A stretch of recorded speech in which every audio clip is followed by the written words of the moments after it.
¿Qué le llamó la atención de estudiar medicina? Pues como usted, por el lado humano. A mí me gusta mucho. El arte del médico es como prevenir la enfermedad porque el cuerpo se cura solo. Dicen que prevenir es mejor que curar. De prevenir que ocurran enfermedades que ya sabemos que se desencadenan, que hay enfermedades que son endémicas de cada mes, de cada temporalidad o de cada estación. No podemos ser nuestros mismos médicos. Tenemos a veces que necesitar de un compañero para que nos diagnostique porque no somos a veces coherentes con diagnósticos para nosotros mismos o incluso para nuestros familiares. ¿Qué tan difícil es hacer el internado? Para mí fue muy difícil, para mí fue un reto. De hecho, en el internado prácticamente iba a abandonar ya la carrera de medicina porque pues, es humanamente, físicamente imposible aguantar 2 días de guardia en un hospital. En una guardia, 36 horas atendí 16 partos. Y no se me olvida, me estaba quedando dormida de pie. Cuando menciono primer, segundo, tercer nivel, ¿cuál es la diferencia entre cada uno de ellos? Primer nivel es básicamente la medicina general o la medicina familiar. ¿Qué es un R1, R2, R3? Un R1 pues es cuando está uno cursando la especialidad ya que uno eligió el primer año. ¿Qué le llama de la medicina familiar? La prevención principalmente. Estamos hablando de medicina familiar, aquí nosotros decimos de la cuna a la tumba. Exactamente, sí, exactamente así es. Pero aquí hay un paradigma, a veces decimos nosotros, aquí lo importante es la experiencia. ¿Qué tan importante es la experiencia para un médico? Es importantísima. La experiencia en cuanto a el conocimiento como tal, yo traté de salvarla, traté de hacer, pero es que hasta ahí somos bien impotentes, por eso es que los médicos no curamos, no salvamos, o sea, tratamos las enfermedades, pero no las curamos. Entonces, o tratamos de curarlas, pero en realidad es el cuerpo el que responde ante el tratamiento, es el mismo cuerpo el que se sana solo. Bienvenidos al programa Conociendo el Ministerio, un espacio para difundir experiencias de vida ministerial bajo la conducción del pastor Omar Barraza. Dios les bendiga, bienvenidos nuevamente al programa Conociendo el Ministerio. El día de hoy vamos a seguir hablando de lo que es el área médica, que pocas veces se toca dentro de las iglesias y que es importante para nosotros saber, conocer y poder saber con quién dirigirnos y ser atendidos de la mejor manera. Así que el día de hoy pues tenemos con nosotros a la doctora Mirna Núñez. Sí, mucho gusto. Para que se presente. Muchas gracias por esta invitación, es un honor para mí estar aquí hablando con tan distinguido personaje aquí en Ciudad Juárez. Soy la doctora Mirna Gabriela Núñez Vázquez, egresada de la Universidad Autónoma de Ciudad Juárez, de médico general, médico cirujano general y partero, y egresada de la Universidad del Ministerio de Sanidad de Castilla y León, en España, de 4 años de especialidad de medicina familiar y comunitaria. Y aparte, pues soy docente de la Universidad Autónoma de Chihuahua en Medicina Familiar y Comunitaria y docente de la Universidad Autónoma de Ciudad Juárez en Medicina Familiar y Comunitaria. Actualmente laboro en el Instituto Mexicano del Seguro Social como médico familiar. Egresé en el 2004 y pues actualmente tengo pues unos 21 años aproximadamente ejerciendo la medicina, nunca he dejado de ejercerla y pues sin más por el momento, sin más. También tengo un diplomado de estudios avanzados en ciencias de la salud que realicé en España por 2 años con un estudio de investigación en el VIH, el virus de la hepatitis C y su coinfección, principalmente. Toda una vida, doctora, de estar estudiando, de preparándose. Esto no termina, ¿verdad? Una vez que lo inicia, siempre tiene que estar, vamos a decirlo, actualizándose en cuestión de la información que está surgiendo en esta área médica. Creo que en la tecnología es lo mismo, en leyes, pero en medicina se me hace un poco a mí muy complejo, vamos a decirlo así, por todo lo que ustedes tienen que manejar, los términos, las palabras y todo esto. Pero ¿por qué medicina? ¿Qué le llamó la atención de estudiar medicina? Pues como usted, es por el lado humano. A mí me gusta mucho. Desde pequeña siempre pues me ha gustado el lado humano de poder ayudar de alguna manera y conocer un poquito más acerca de cómo poder ayudar a las personas y en ese sentido. Y veía yo mucho la necesidad desde pequeña de de las personas por ser bien atendidas por un profesional de la salud, y por eso me llamó siempre la atención tratar de ser médico. Y cuando al principio no se podía, terminé mis estudios y pues por parte de mi familia no podían darme esa educación, yo lo busqué de forma autónoma. ¿No Trabajé y viene, no estudié. viene entonces usted de familia de médicos? No, mis padres, mi papá fue albañil y mi mamá ama de casa y comerciante. Entonces, y ambos comerciantes, al final vendían aquí, vendían allá, no tenían nunca un trabajo fijo. Entonces mi mamá siempre dijo, pues yo les voy a dar hasta la preparatoria a los que quieran estudiar, ya de ahí en adelante ustedes se rascan con sus propios uñas.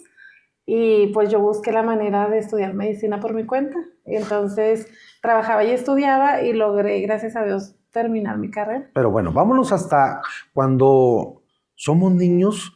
A veces nosotros jugamos con nuestros muñecos a las luchas y tenemos luchadores, a los carritos. ¿Usted jugaba a ser doctora con sus muñecas? No jugaba a la Darwis con mi hermana, no.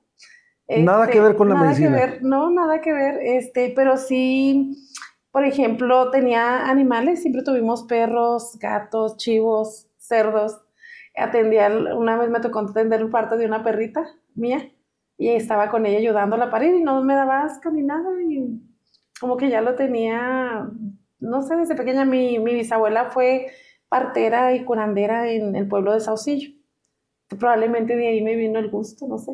Y nunca la vi ejerciendo nada de eso, pero desde pequeña a mí me gustaba, me llamaba mucho la atención. ¿Cuándo empieza a llamarle la atención eso? Ya en la secundaria más lo veía ya más firme, ahí fue cuando ya dije, quiero ser médico, en la secundaria. Quería investigar acerca de temas de la salud, quería poder aportar un granito de arena a la sociedad en cuanto a temas innovadores de salud. Yo me imaginaba en un edificio investigando, entre un laboratorio investigando pues situaciones, enfermedades que pudieran ayudar a las personas. Tenían laboratorio. Yo me acuerdo cuando en la secundaria teníamos un laboratorio de biología y ahí tenían frascos con algunos animales, Ajá. Tenían plantas, tenían esqueletos. Sí, eso me llamaba la atención, sí. Entonces empezó por ese lado. Sin embargo, en la secundaria no había así como que enfocado a la medicina nada.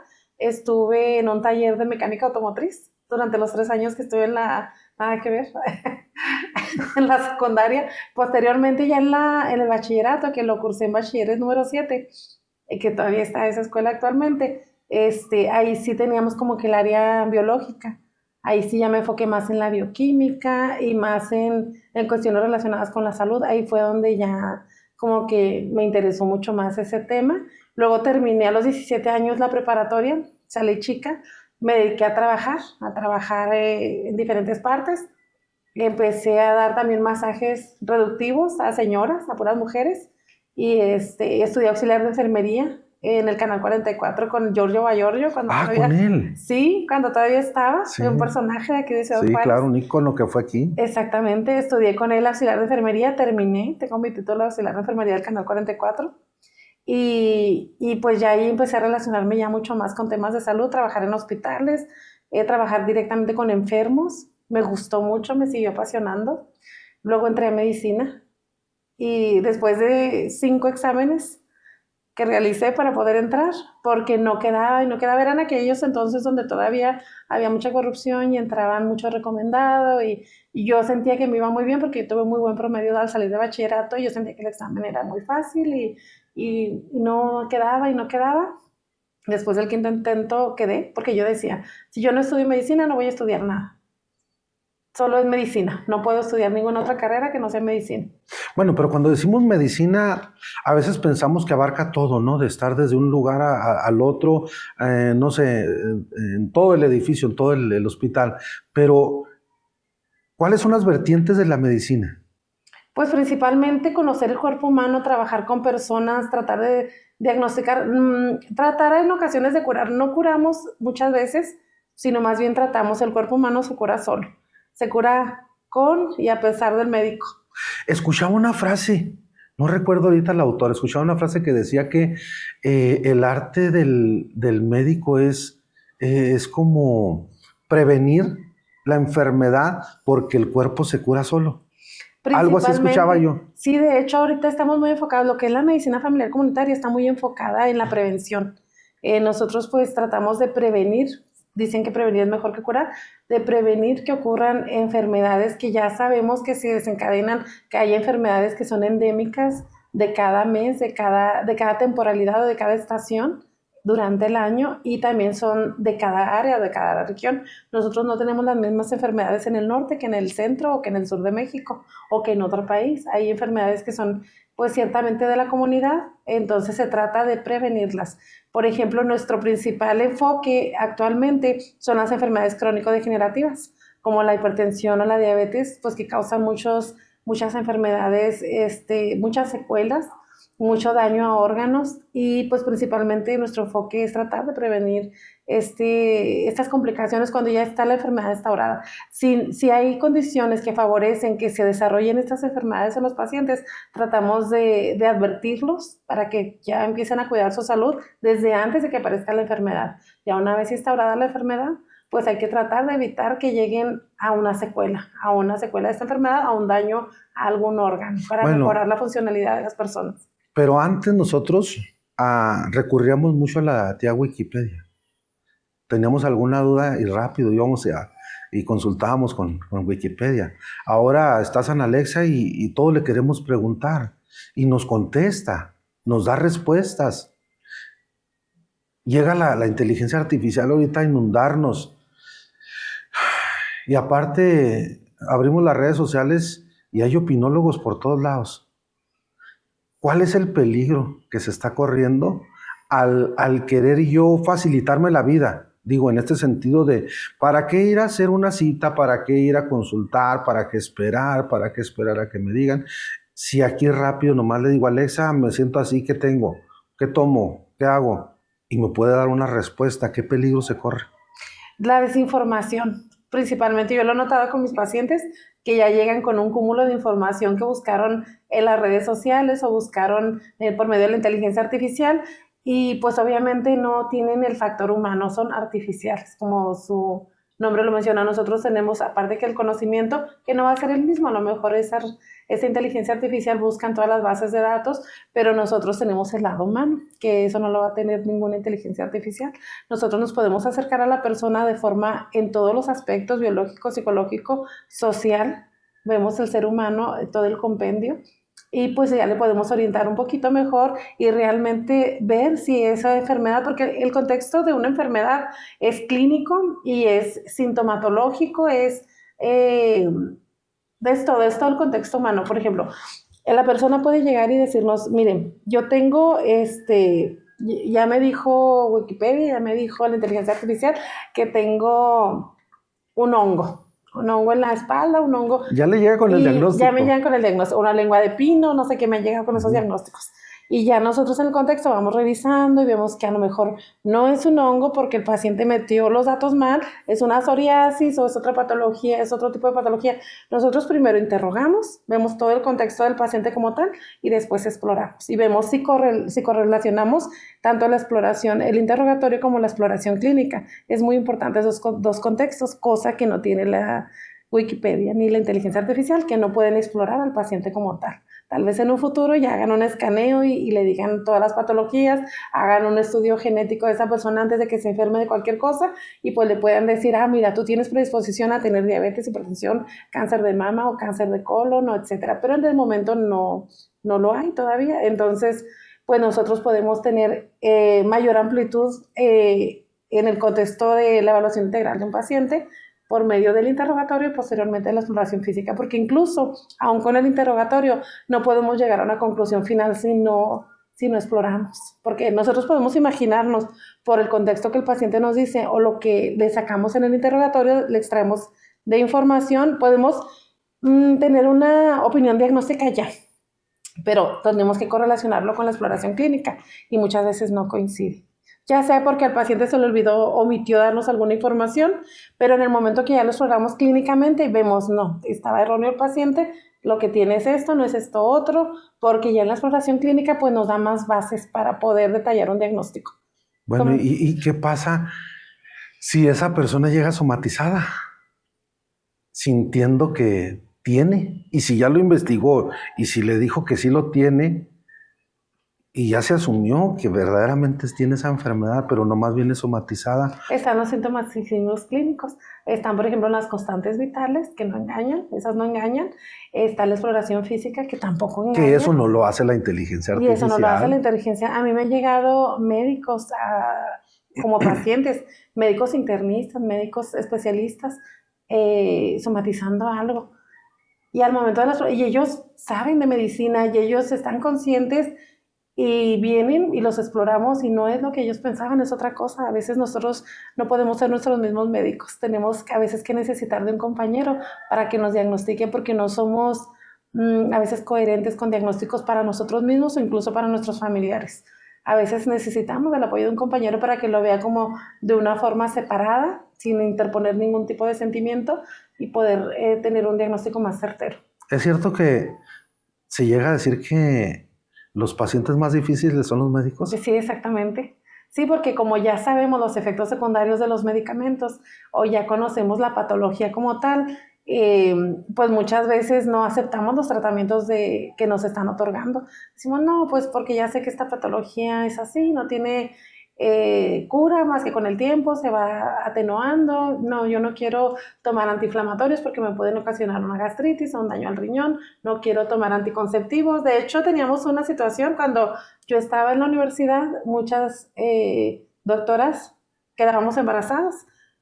¿Y por qué? Pues si sabíamos los métodos, sabíamos la manera de prevención y de todo, más que otras carreras. Se hizo un estudio ahí entre los compañeros de diferentes universidades, resulta que las de medicina nos embarazábamos más, porque no nos protegíamos de forma adecuada con los anticonceptivos orales o los inyectables o nada más con los métodos de barrera, pues que fallaban habitualmente, porque las otras sí se protegían, pues porque como no conocían los efectos adversos de la medicación, pues ellas se ponían todo para protegerse y las de medicina, como sabíamos, pues no lo utilizaban. Bueno, y se cae en el decir, es que yo soy especialista en esta área. O sea, ¿qué me puede decir? ¿Qué me puede decir? Yo ya estudié, yo ya me preparé, yo conozco.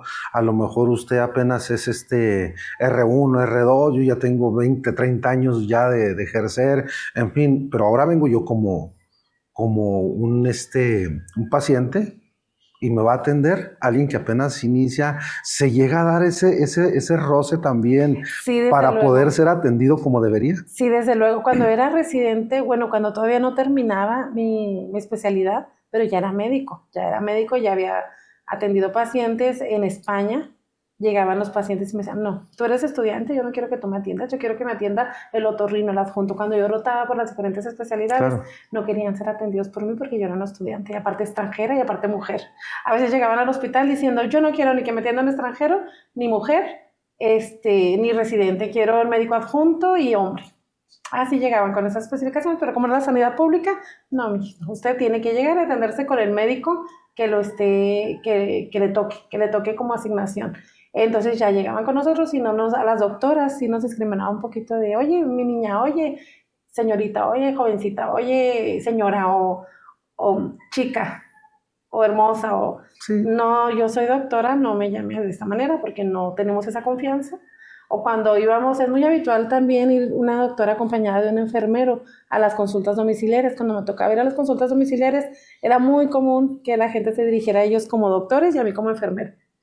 Doctor, no sé qué, y le decían a ellos todo. Y luego yo sería pues esperando porque yo ya estaba haciendo mi diagnóstico para saber qué le iba a interrogar a la paciente, qué le iba a extraer de información, porque eso es muy interesante, el saber qué información es necesaria para lo que le está pasando al paciente. No se le puede, hay veces que se les deja hablar, pero hay veces que sí hay que extraerle cierta información, preguntarles directamente, que tiene que ser un interrogatorio dirigido para poder extraer la información necesaria para poderlo diagnosticar. Entonces ya a veces ellos, los enfermeros, les decían, no, ella es la doctora, yo soy el enfermero, y ya ya les empezaba yo a preguntar, pero al momento pues los dejaba que se explayaran y que comentaran todo y luego ya empezábamos a realizar el interrogatorio. De esa manera aquí en México, pues al principio no, la gente es muy más noble. Allá pues la gente lee más, estudia más de sus patologías, es más inquisitiva. Aquí es salvo a pocas personas, la mayoría se confía mucho todavía en el médico, en las palabras del médico, en lo que le dice el médico. La cuestión a veces es que van con un médico y con otro médico y con otro médico y no llevan un seguimiento de su patología como tal. Y yo les recomiendo mucho a las personas que continúen la consulta con el mismo médico del inicio. Pueden pedir opiniones, pero hay que dar el seguimiento, porque muchas veces nosotros vemos un cuadro clínico en un inicio, pero luego pasan 3, 4 días y ese cuadro clínico ya cambió, aparecieron más síntomas que nos pueden dar otro diagnóstico distinto del que dimos al inicio, porque el cuerpo humano va variando con los síntomas. Hay muchas enfermedades que se parecen, entonces hay que ir viendo la evolución del enfermo para ir tratando de aliviar sus síntomas. Entonces, pues, eso Es lo que decía ahorita. Ujú. Yo estoy buscando una respuesta al problema que estoy teniendo ahorita, como me siento. Ujú. Y rápido, abro aquí, abro acá, abro allá y abro. Y todos me dicen a lo mejor de distinta manera, o a lo mejor hay similitudes. Ujú. Y a lo mejor pudiera darse también ese problema.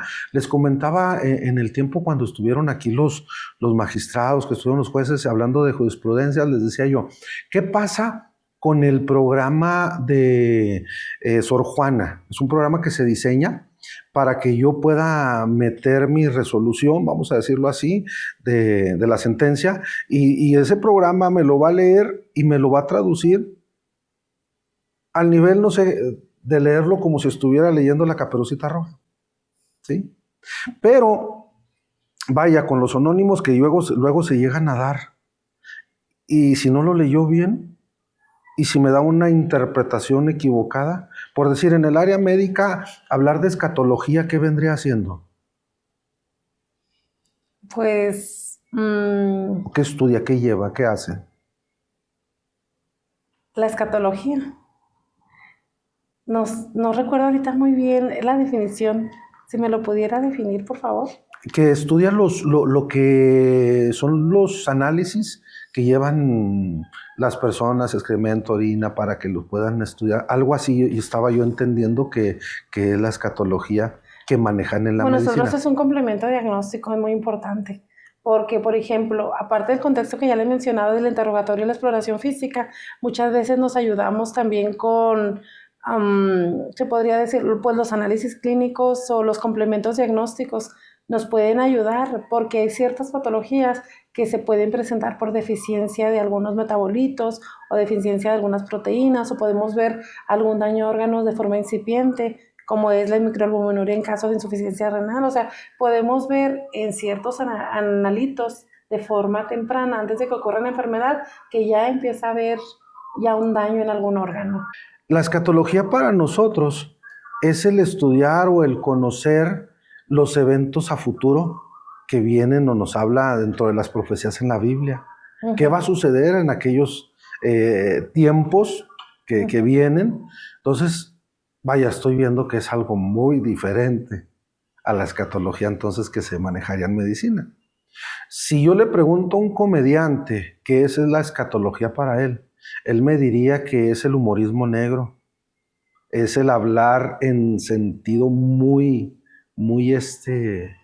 fuerte, hablar más que doble sentido, ya no son chistes colorados, ya son morados, negros, no sé. Sí, entonces estoy hablando de tres conceptos muy diferentes, con la misma palabra. Uh-huh. Que es a lo que yo veo entonces que podemos caer en ese tipo de peligro, de yo entender algo, ¿sí? Y me refiero a esto. Hace muchos años escuché que un joven se había suicidado, ¿sí?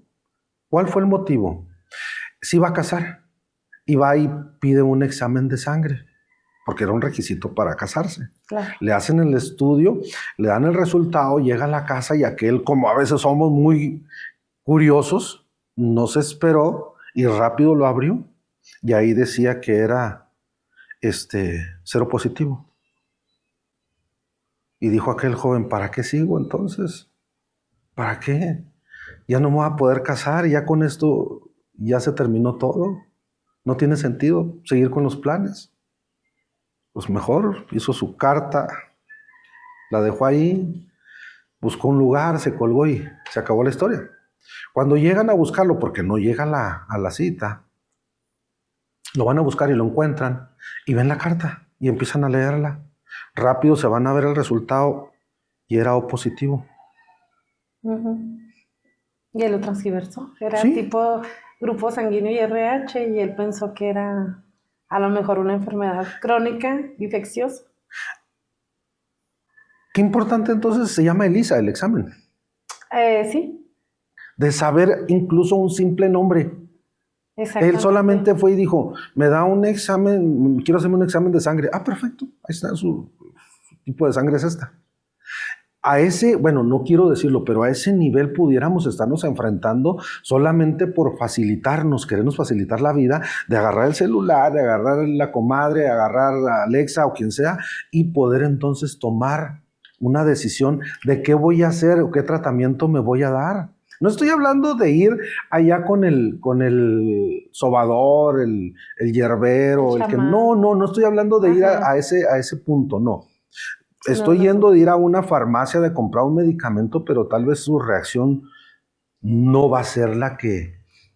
Y la pregunta que a veces se nos hace tan tediosa, después de que ya tengo, desde que tengo uso de conciencia, de que me sigan preguntando, ¿y es alérgico a la penicilina? ¿Y es alérgico a la penicilina? Y todos me preguntan si soy alérgico a la penicilina. Ya quisiera yo entrar con un anuncio que no soy alérgico, ¿sí? Pero creo que es una pregunta de rigor. Sí, lo principal que tenemos de inicio, siempre hay que preguntar, ¿es alérgico a algo?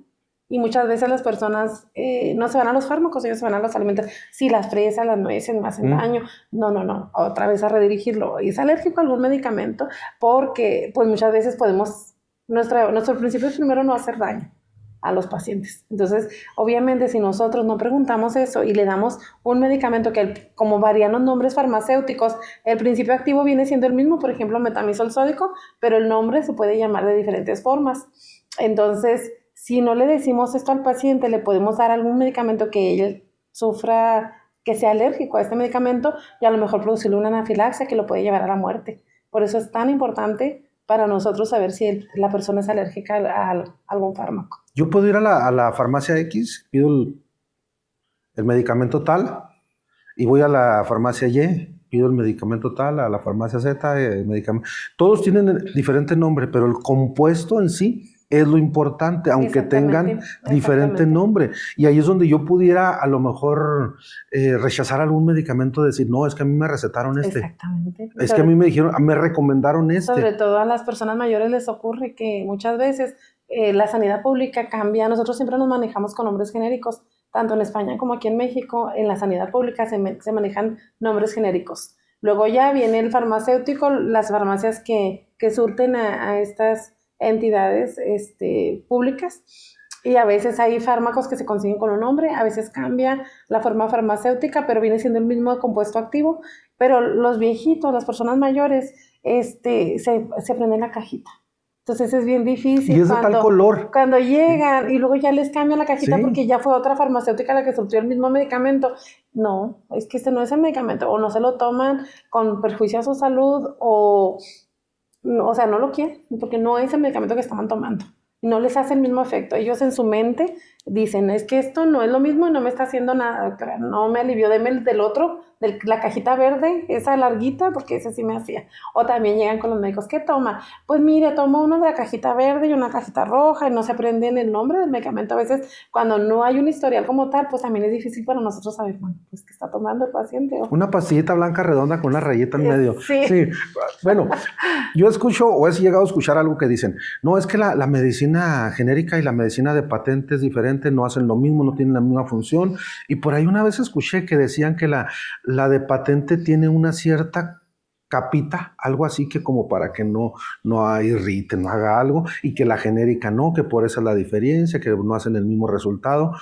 Pues ¿Puedo entonces yo confiar en una como en la otra? Sí, exactamente.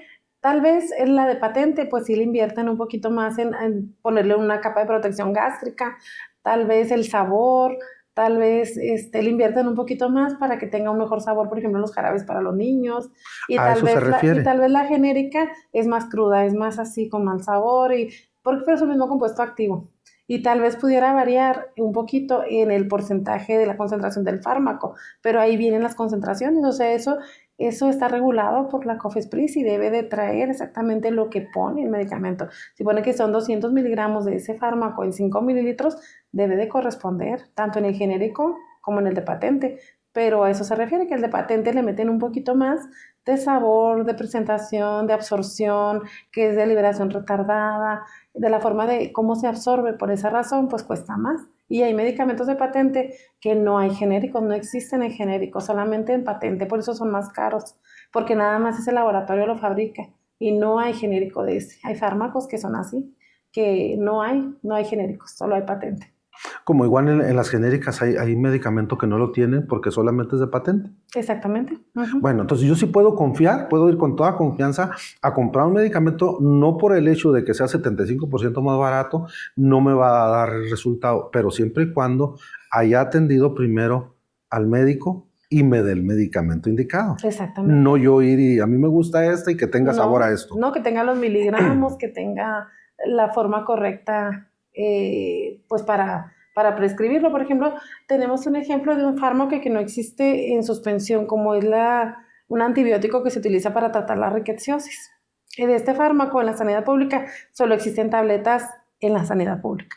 Para adultos, en la privada tampoco existe en suspensión para niños. Este medicamento que es especial para esta patología solamente existen tabletas. Entonces, y existen intravenoso, no hay jarabes para niños. Entonces, cuando un niño sufre de esta enfermedad, los médicos en el Hospital 35, por ejemplo, que yo he sabido, compran este medicamento intravenoso en Estados Unidos de su dinero, de su bolsa, para administrarlo a los niños con este diagnóstico para salvarles la vida, porque salva la vida de las personas. En cambio, en la privada, cuando empiezan con síntomas, pues dirigirlos al hospital, internarlos para que les pongan este medicamento intravenoso a los niños. Y si empiezan con síntomas, incluso a realizar nosotros las diluciones de la tableta, diluirlo, machacarlo en agua y hacer la dilución para darle los miligramos exactos que correspondan por peso al niño. Entonces, lo que mencionaba usted de que a veces tienen que comprar insumos por parte de ustedes, que la institución tal vez no tiene, no cuenta, o cuando hacen un servicio a la comunidad que tienen que hacer una campaña médica, no sé, que de alguna manera ustedes tienen que cubrir ciertas necesidades. Sí. La medicina, para poder entender, porque vaya, es un mundo, para mí es un mundo, sí, de todo esto, para irnos entendiendo en cuestión qué es la medicina. Yo salgo de preparatoria y quiero ser médico, pero ¿médico en qué? No sé todavía las diferentes especialidades. A veces las ferias que se hacen dentro de las escuelas, de las ferias que se hacen en las universidades, para yo poder inscribirme en alguna de ellas. No me especifican a veces.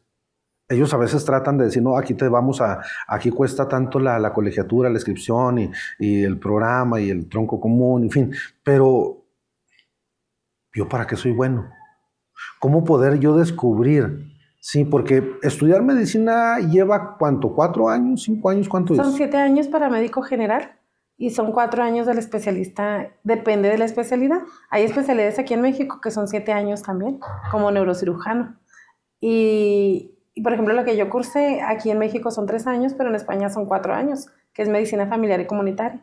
Esta especialidad pues me dio un poco más de conocimiento acerca de todas las patologías, de todas las especialidades. Nosotros vemos desde el bebé, desde el recién nacido, hasta el adulto mayor. Pero bueno, nos regresamos a lo que es medicina. Ajá. La base de la medicina. ¿Cuántos años le tocó estudiar? 7 años en medicina general. Ajá. De ahí termina y viene a hacer ahora su internado, se le llama. Dentro de los 7 años son 5 años de la carrera. Ajá. El 6º año es el internado en un hospital con guardias cada tercer día de 32 a 36 horas durante un año y pues vivimos prácticamente en el hospital y durante otro año hacemos el servicio social, que es cuando nos envían a un poblado o nos quedamos dentro de la misma ciudad a servir durante ese año a la comunidad donde nos toque servir. ¿Qué tan difícil es hacer el internado? Para mí fue muy difícil, para mí fue un reto. De hecho, en el internado prácticamente iba a abandonar ya la carrera de medicina. La suspendí en 2 ocasiones porque tenía hijos pequeños y era muy difícil compaginar el tener hijos pequeños con el vivir en un hospital por un año. Estamos hablando de que no hay un salario. Mínimo, 1,000 pesos me pagaban a la quincena. Bueno, pues le iba bien, porque hay lugares que no hay ninguna remuneración. Sí, hay una remuneración, pero muy básica, como para una comida de, no sé, muy básica, 1,000 pesos, pues no es nada, ¿verdad? Pero sí hay remuneración, también el servicio social, pero también es mínimo, es muy, muy poquito. ¿Y las horas de guardia? Son extenuantes y son muy pesadas. ¿Por qué?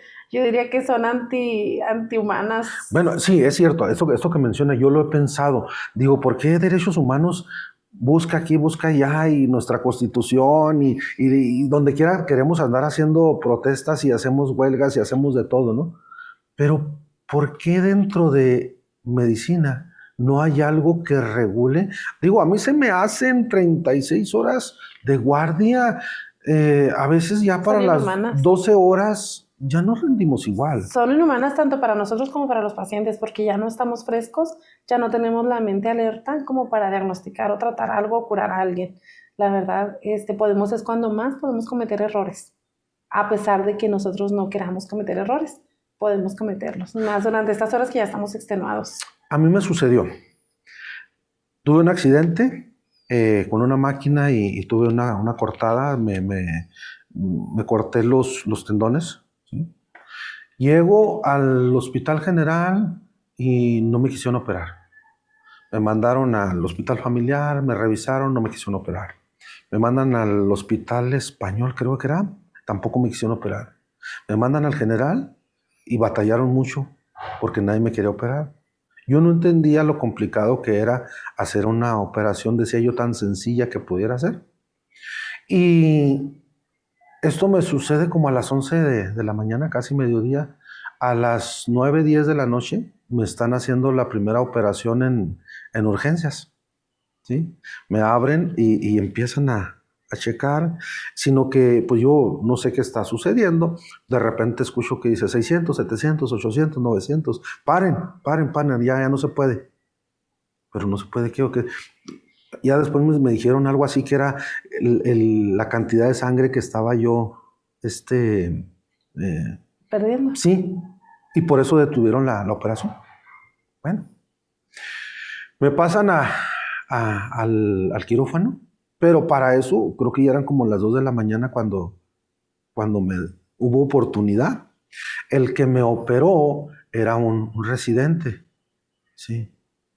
Entonces yo lo veía a él cómo estaba trabajando, porque me decía, acuéstese, duérmase usted, tranquilo. No, es que pues, la verdad no estoy tranquilo, porque pues, digo, si fuera esta mano, sí me dormía. Uh-huh. Sí, porque en esta mano no ocupo todos los 5 dedos, nada más 2, 3 dedos puedo usar.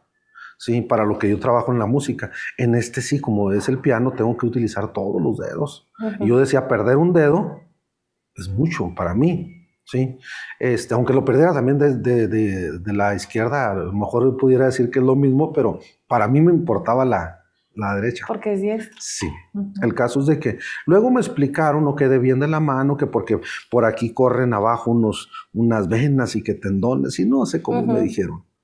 Por eso es que no me querían operar, sí, por lo complicado que era.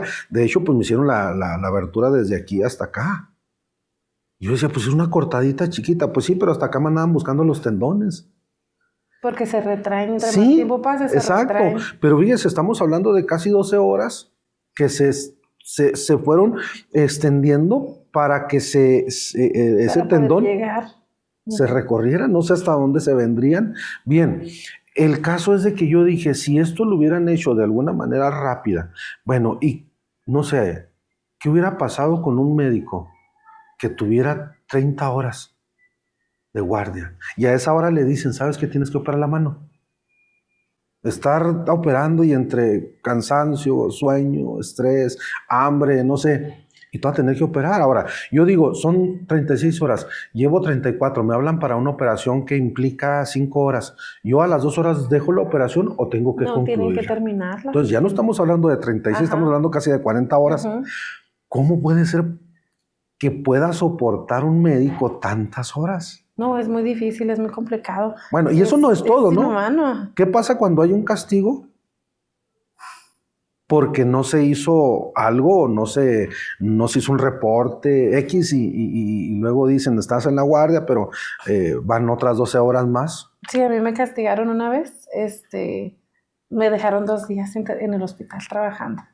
y ya tenía yo mis hijos pequeños en casa y todo, y pues tuve que asumirlo porque a un jefe no le pareció algo y pues me dejó otro día más de guardia.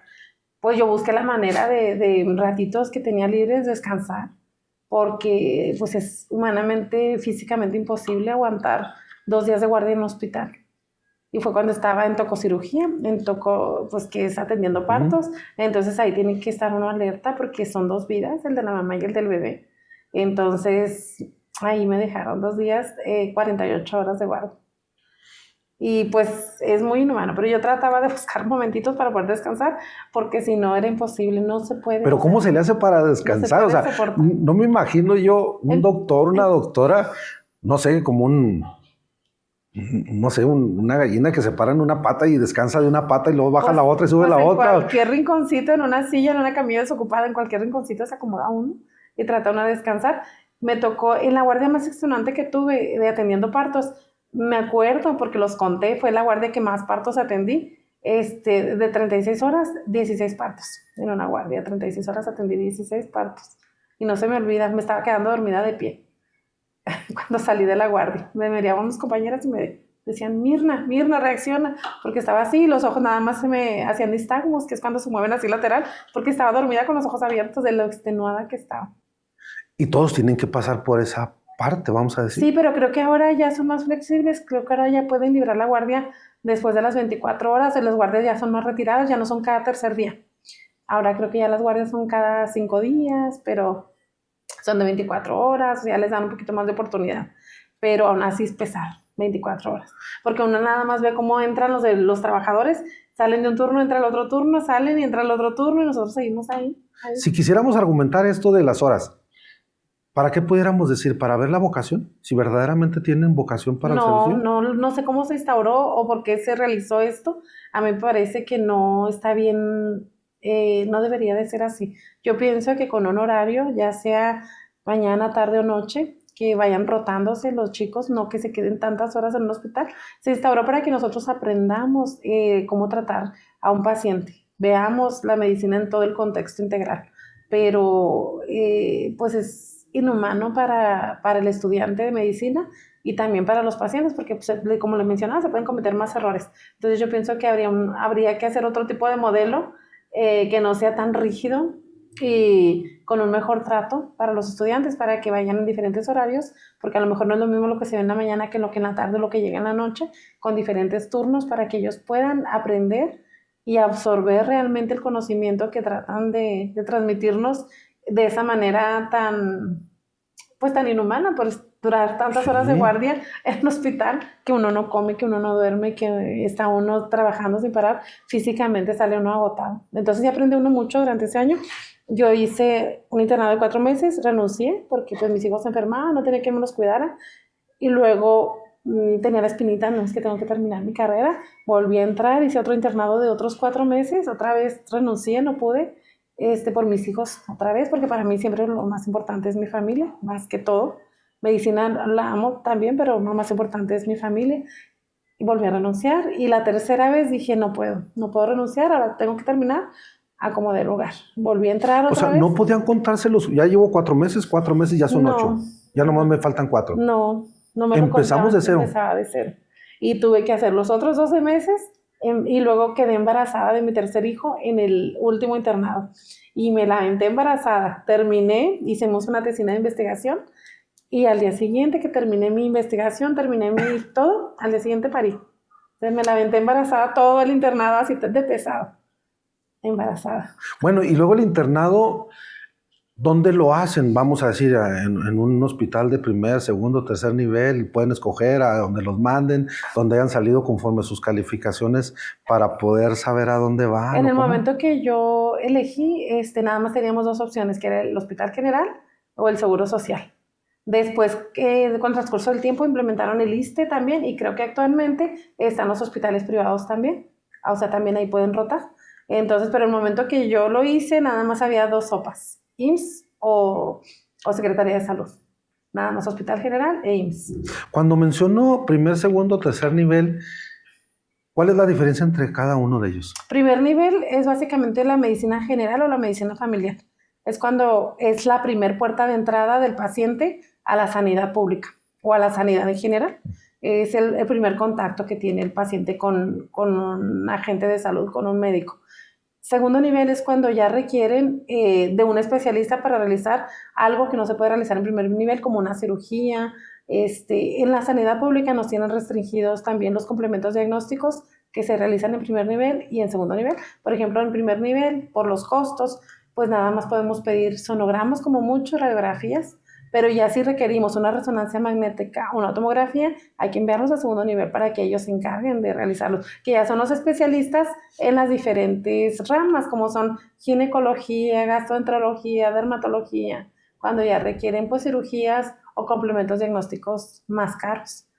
Y ya el tercer nivel es un súper especialista, que es un especialista, por ejemplo, un cirujano, haga de cuenta, un cardiólogo, se apoya a lo mejor en un cirujano cardiotorácico para realizar pues algún tipo de cirugía. Eso ya es tercer nivel.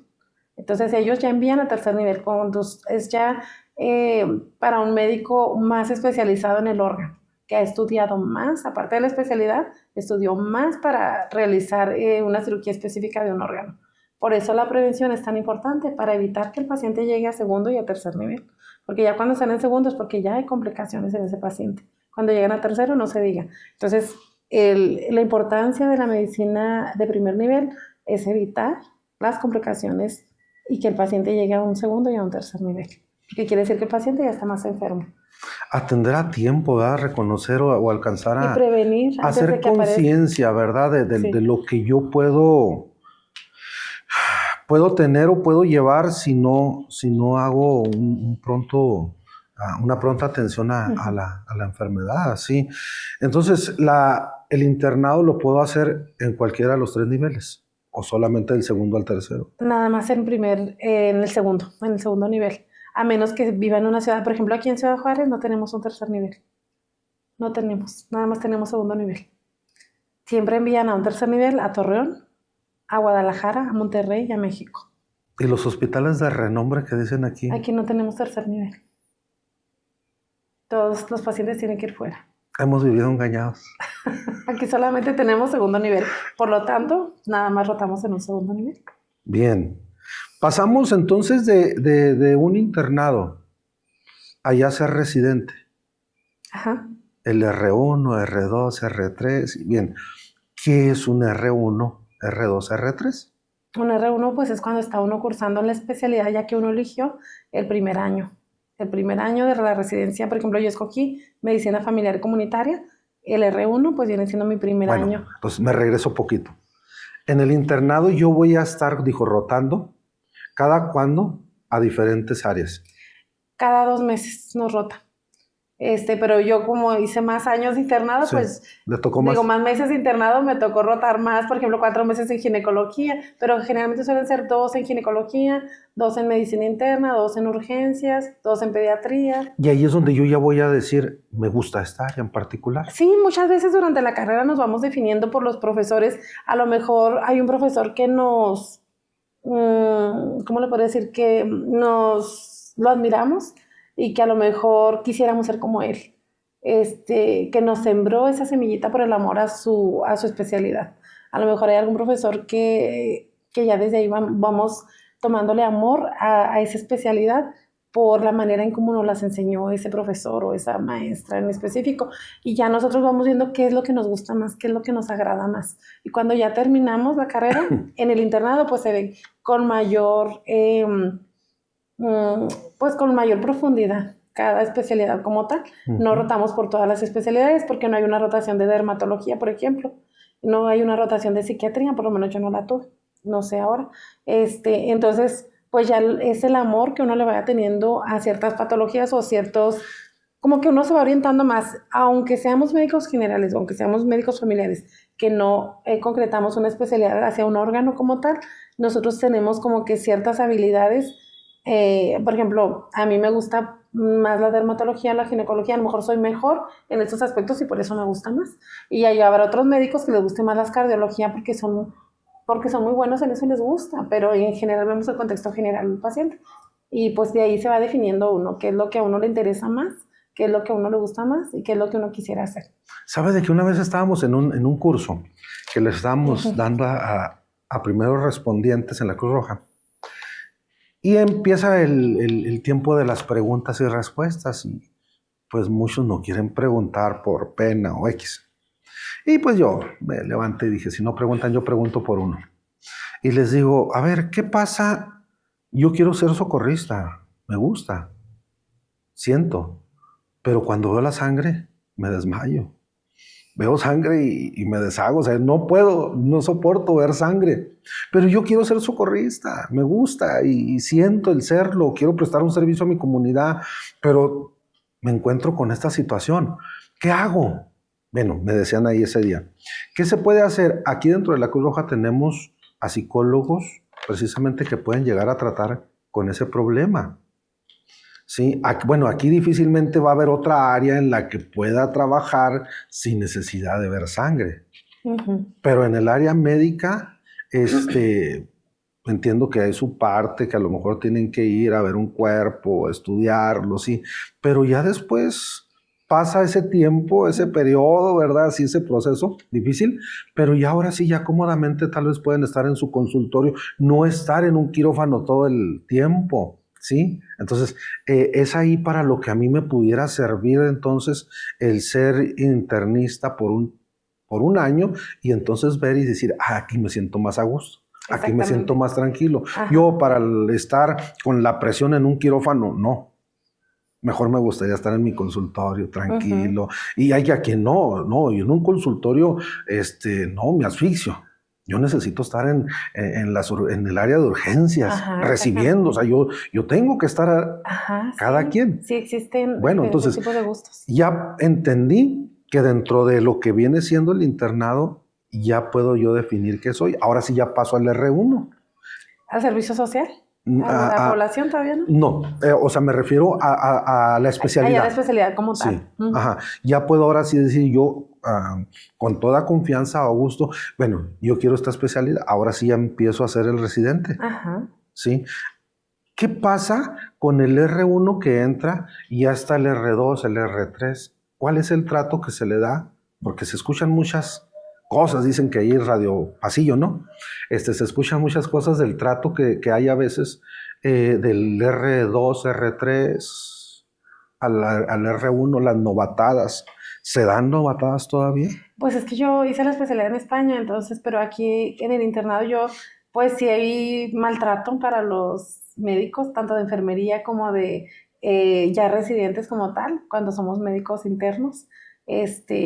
Pero en la residencia sí hay jerarquías, por ejemplo, tiene que trabajar más el R1, a lo mejor hacer todo el interrogatorio, recibir a todos los pacientes, y a lo mejor el R2, el R3 de cirugía, pues ya se dedican más a operar y menos de recabar la información, y ya nada más el R1 es probablemente el que trabaje más. Esas serían las novatadas tal vez aquí. Allá yo no lo sufrí, hacía guardias cada 5 días, de 24 horas. Es otra cultura, ¿no? Diferente. Sí, el trato era muy bueno, me pagaban mejor que aquí, me pagaban muy bien ya de residente. Era como un trabajo ya, como un trabajo de médico general, pero estaba aprendiendo, a la vez me estaban formando para tener un poco más de ¿Cuánto tiempo llevó allá? ¿Cuánto tiempo se llevó? 4 años de especialidad allá, pero viví 9 años en España, pero 4 haciendo la especialidad. ¿Y dejar? Y trabajé todo el tiempo. ¿Dejar aquí todo? Sí, dejamos todo. Mi esposo y yo lo mandaron, él es docente en la universidad, él es médico, pero nunca ha ejercido la medicina como tal, él siempre ha sido profesor e investigador. Él orienta a los jóvenes que están estudiando maestría, doctorado, y les revisa las tesis y evalúa todo lo de la investigación. Él se dedica a eso y da clases de bioquímica. Entonces a él le ofertaron una maestría, un doctorado, ya había hecho la maestría aquí, pero le ofertaron un doctorado fuera. Y yo recién había terminado mi carrera de medicina general y pues lo apoyé y nos fuimos, dejamos todo y nos fuimos a España. Por 4 años, 5 años casi, él estuvo allá, se regresó. Yo entré allá a la especialidad, entré al doctorado también junto con él, pero como hice el examen me enteré que había una especialidad, yo llegando allá homologué mi título al español, me lo reconocieron, me lo homologaron al español y fue un proceso de 1 año, luego ya hice el examen para entrar a hacer una especialidad, una residencia allá y dejé el doctorado, hice la mitad del doctorado, por eso me quedé con el diploma de estudios avanzados y luego ya entré a la residencia como tal. Y eran pues trabajar un turno de 8 a 3 de la tarde, de lunes a viernes, y cada 5 días tenía mi guardia de 24 horas. Pero el trato era bueno, el trato en general era bueno.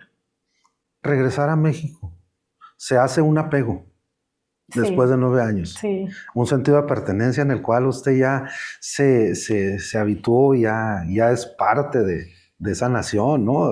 Aunque sus raíces aquí están, pero 9 años es un tiempo sí, suficiente cuesta. como para crear un apego y un, no sé, con los compañeros, con la ciudad, con la cultura, no sé, regresar otra vez a México. No sé, a lo mejor pudo ver la oportunidad de haberse quedado allá. Sí, sí, tuve la oportunidad. Resulta que, bueno, mi esposo cumplió su doctorado, él tenía que regresar porque la universidad le dio una beca y él regresó. Yo me quedé allá 4 años más. Le dije, me faltan 2 años para terminar mi especialidad, quiero terminarla. Y él, ok, pues quédate allá con los niños, me quedé con los 3 hijos yo allá. Él se regresó y, pues por cuestiones del destino, no sé, me quedé otros 2 años más de lo planeado, me quedé 4 años allá sola y mi esposo aquí. Él iba y venía. Y probablemente eso fue de las cosas, de las situaciones que me obligaron en cierta forma a volver a México aparte. La situación allá es bien diferente. Pues es un país de primer mundo. Teníamos todo más a mano, el médico familiar tenía todo a mano ahí. Nosotros podíamos hacer resonancia, tomografía, cultivo, todo lo que el paciente necesitara para llegar a un diagnóstico y mandarlo a segundo nivel ya diagnosticado, ya para un tratamiento ya por el especialista. Nosotros allá teníamos como más manera de hacer las cosas en primer nivel. Aparte de la prevención, pues hacíamos visitas domiciliarias y también podíamos hacer un poquito más. Luego terminé mi especialidad allá, terminé mis 4 años y mis hijos no quisieron regresarse todavía porque querían terminar. Uno estaba en la primaria, otro en la secundaria, querían graduarse con sus compañeritos. Fue difícil porque ellos tenían mucho apego más, porque ellos llegaron, mi hija mayor llegó de 7 años, mi hijo pequeño que tendría 2 años y el otro de 5. Entonces querían continuar porque se hizo una relación muy bonita con los padres, con sus compañeritos y no querían irse de León. Estábamos en León, luego no hubo trabajo en León. Yo terminé mi especialidad de 4 años y no hubo trabajo en León. Y yo tenía que mantener a mis hijos, surgieron ciertas situaciones difíciles. No con mis hijos, fueron hermanos míos a vivir allá conmigo por diferentes cuestiones y uno le dio leucemia estando allá y me tuve que quedar más tiempo para el tratamiento de él. Gracias a Dios, después de muchos viacrucis, terminó su tratamiento y fue otra hermana junto con él. Luego fue otro hermano para donarle médula ósea. Total que al final mi hermano se curó. Luego mi hermana tuvo problemas de psiquiátricos, estuvo internada en un psiquiátrico y yo encontré trabajo después de esos 4 años en una isla, porque ya no había trabajo en la península ibérica, en España como tal, no había trabajo, entonces me tuve que ir a la isla a trabajar, ya como médico especialista en medicina familiar y comunitaria. Trabajé en esa isla y cada 15 días teníamos 7 guardias al mes, me pagaban todo el mes completo, tenía que hacer 7 guardias de 24 horas ya como médico especialista y mis hijos no quisieron irse para la isla. Ellos solo iban en las vacaciones, ellos querían continuar con sus mismos compañeritos en León. Mis hermanos me ayudaban o a veces contrataba a alguien para que me los cuidara y yo me iba, en 15 días hacía mis 7 guardias del mes, hacía cambios con compañeros y me regresaba otra vez a León, 15 días estaba con ellos y así durante 2 años. Y en esos 2 años pues pasó todo lo de mi hermana, que la internaron en un psiquiátrico y muchas situaciones que por eso me tuve que quedar los otros 2 años más. Cuando ya finalizó todo esto, ya cuando me decidí, aparte de por cuestiones familiares, también por cuestiones de que yo veía que pues allá la gente a veces se quejaban de cosas mínimas. Yo sentía que no era mi gente, que no, o sea, a lo mejor yo aportaba porque me gusta mucho mi carrera, pero yo sentía que hacía más falta acá, de este lado. Y yo quería volver a mis raíces, quería volver a estar con mi gente, con mi familia de base y mi gente mexicana. Yo amo México, entonces... ¿Qué le llama, entonces, por eso me regresé. ¿Qué le llama de la medicina familiar? La prevención principalmente. Estamos hablando de medicina familiar, aquí nosotros decimos de la cuna a la tumba. Exactamente, sí, exactamente así es. Atender desde que nacen hasta despedirlos. Desde que están en el vientre de la madre. Sí, nosotros, la prevención es importantísima, es la base de todo. Nosotros somos los que debemos de evitar que ese paciente se deteriore, que presente ciertas enfermedades que ya están en su árbol genético, por ejemplo, que ya sabe él que su padre tiene hipertensión, diabetes, que murió de un infarto de edad temprana. Tratar de inculcar en ese paciente hábitos higiénico-dietéticos que lo ayuden a evitar enfermarse de lo mismo que sus ancestros, que tuvieron cáncer de mama su madre de edad joven. A lo mejor esa paciente tiene genes para desarrollar un cáncer de mama, pues hay que realizarse sus mastografías y estar vigilando que realmente esta paciente se las haga y ver que no vaya a desarrollar un cáncer, y si lo desarrolla, diagnosticarlo de forma temprana para evitar pues unas complicaciones en su vida que pueden ser fatales para ella y para su familia. De eso se trata la medicina familiar, de tratar de evitar que aparezcan primero las enfermedades, pero una vez que aparecen, tratar de evitar las consecuencias de estas enfermedades, evitar que avancen, tratar de frenarlas. Como mexicanos somos muy dados a dejar las cosas hasta el último día, ¿verdad? Pero en cuestión de la salud, en cuestión médica, no sé, a diferencia de estar tratando con personas de España, de primer mundo, decía, ¿qué diferencia podemos encontrar en nosotros como mexicanos? Que nos sale una caries y no vamos hasta que vamos arrastrando el pie, ¿sí? Hasta que ya no podemos, ya es cuando llegamos al doctor para que nos diga o tenga que hacer lo que se pudo ver evitado. ¿Por qué somos así? Sí, ¿Cuál es nuestra cultura? Es la cultura. Porque allá, por ejemplo, iban por la más mínima situación, hasta un rasguño iban. Y yo decía, ¿de verdad vienen por esto? Pero luego aquí los extremos, acá vienen ya invadidos a lo mejor de cáncer, con heridas súper infectadas, que se pudieron tratar a tiempo. Hacemos más de ese día nosotros. Tal vez es por la poca cultura de la educación en medicina, que la gente no le toma mayor importancia. Incluso desde que estamos pequeños nos hacemos herida de casi toda la pierna, los papás no, sulfatiazol, unas tiritas y vámonos. O la comadre que venga y te inyecte, o vamos a decirle a doña Pachita a ver si te da una hierbita para los cólicos menstruales, y a lo mejor está cursando con ovario poliquístico, con endometriosis, pero no se atienden las cosas. Aquí hacemos mucha desidia porque tenemos mucha cultura de la medicina tradicional. Tenemos mucha cultura de los hueseros, de los sobadores, de los chamanes, de los brujos, y allá no. Allá no hay esa cultura. Allá investigan un poquito más, estudian un poquito más, leen, les inculcan mucho la lectura a los niños. De hecho, tienen una materia que yo me consideraba totalmente analfabeta, como el lenguaje musical. Allá desde la primaria lo tienen. Y yo tuve mis hijos, pues yo trataba de darles todo lo que yo no tuve, porque es lo que siempre queremos los padres, darles todo lo que uno no tuvo. Yo los metí a escuela de pintura, de todo lo que hubiera. Y aquí no tenemos esa cultura de la lectura, a veces desde chiquitos no nos los inculcan. Y de adultos pues ya es más difícil adquirir hábitos que no nos enseñaron desde pequeños. Entonces, como no tenemos esos hábitos, nos creemos de todo lo que nos dicen y no leemos, no investigamos, y por esa razón, pues muchas veces llegan a nosotros los pacientes cuando ya están avanzados en algo.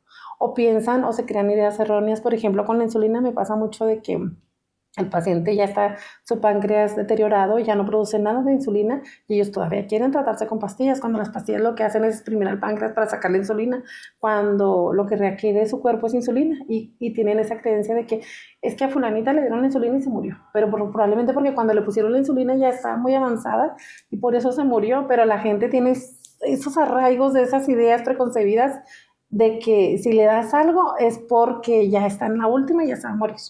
Y no, realmente no. Yo ya empiezo a explicarles, empiezo a educarlos en lo poquito que pueda ahí en la consulta. Aparte, no nada más somos dos médicos, tenemos un equipo multidisciplinario. Por ejemplo, en las instituciones públicas tenemos al psicólogo, tenemos al nutriólogo, tenemos a la enfermera especialista, tenemos a la preventiva, a la enfermera de preventiva para lo de las vacunas, peso, talla, presión, glucosa, medirles. Tenemos trabajadora social que ve todo el entorno social de esa persona, ve el cuidador principal. Últimamente también se está dando mucho, y que me gusta mucho, lo de cuidados paliativos, lo de la atención domiciliaria de los pacientes que no pueden moverse. Ahorita donde duré 7 años en una clínica, no teníamos lo de consulta digital. Eso también ya se está dando en las instituciones públicas, de tener una consulta digital y hacer videollamada con los familiares y el enfermo y ver, porque el paciente no puede llevarlo a la consulta, entonces ya nosotros con la videollamada nos van diciendo, no, pues yo lo estoy consultando por digital y viendo qué le pasa, qué tiene, qué síntomas nuevos se agregaron, para ver qué medicamento le puedo aportar, etcétera. Entonces, es otra manera de ver al paciente pues a distancia, pero efectivamente estar con la familia y ver qué es lo que se ofrece. En los hospitales tienen el servicio de atención domiciliaria, que van al domicilio un médico y un equipo y ven al paciente como tal y ven también cuáles son las necesidades del paciente. En España teníamos lo de los cuidados paliativos, íbamos a los domicilios de los pacientes terminales de diferentes patologías, no nada más de cáncer, pacientes con Alzheimer, pacientes cardiópatas ya postrados, pacientes con secuelas de derrame cerebral ya postrados, y pues les dábamos los cuidados que requerían. Por eso se llama cuidados paliativos, para ayudar al enfermo al final de la vida. Ese es un sueño que yo tengo en llegar a crear en el rubro, ¿no? Que nosotros estamos en tener unos cuidados paliativos espirituales, digo yo, y poder atender las diversas necesidades. ¿Sabes de que hace unas semanas me ocurrió algo? Estaba dando yo la clase en un grupo de 6º año y al final a veces les hago unas reflexiones y a veces les leo, ahorita les mostraba, y hay una carta que luego les he llegado a leer, una carta, creo que se titula Un beso para mi mamá, y es un niño que sale en la mañana, narra, ¿verdad?, que su mamá, como todos los días, lo levanta y pues a que se ponga su uniforme, que la tarea, que desayune, se lave los dientes, que lleve todo. Y el niño un poco molesto, ¿no? Se va y cuando va de salida le dice la mamá, pues dame mi beso. Ay, ya es tarde, tengo que irme. Y sale corriendo y los compañeros se van. Y cuando viene de regreso, resulta que la mamá le había dado un infarto y ya no estaba la mamá. Lo recibe el papá. Y pues ya les hablo, ¿no?, de lo que es el pequeño espacio a veces de darle solamente un momentito a la mamá y ese beso que ya no se le puede haber dado y a veces cosas que no les tomamos importancia. Y bueno, de eso más o menos va llevándose la reflexión. Cuando empecé, me dice la maestra que estaba viendo, oiga, no podemos pasar a otra cosa. ¿Cómo? Sí, otra cosa, de otra cosa. Bueno, dije, entonces hay algo mal aquí. Vamos entonces a continuar. Ya cuando terminamos la clase y salen los niños, porque entraba al recreo y salen todos, me dice, ¿sabe qué? Discúlpeme, es que hace tiempo aquí una niña se le murió su mamá. Y lo que usted iba a hablar, pues es algo muy fuerte. Y no me gustaría verla llorar a la niña por lo que usted dijo. Le digo, no hay problema, maestra. El problema aquí es que cuando le decimos a alguien, no llores, no te quiero ver llorar, es que se me hace feo verte llorar. Le digo, es porque no sabemos qué hacer con esas lágrimas.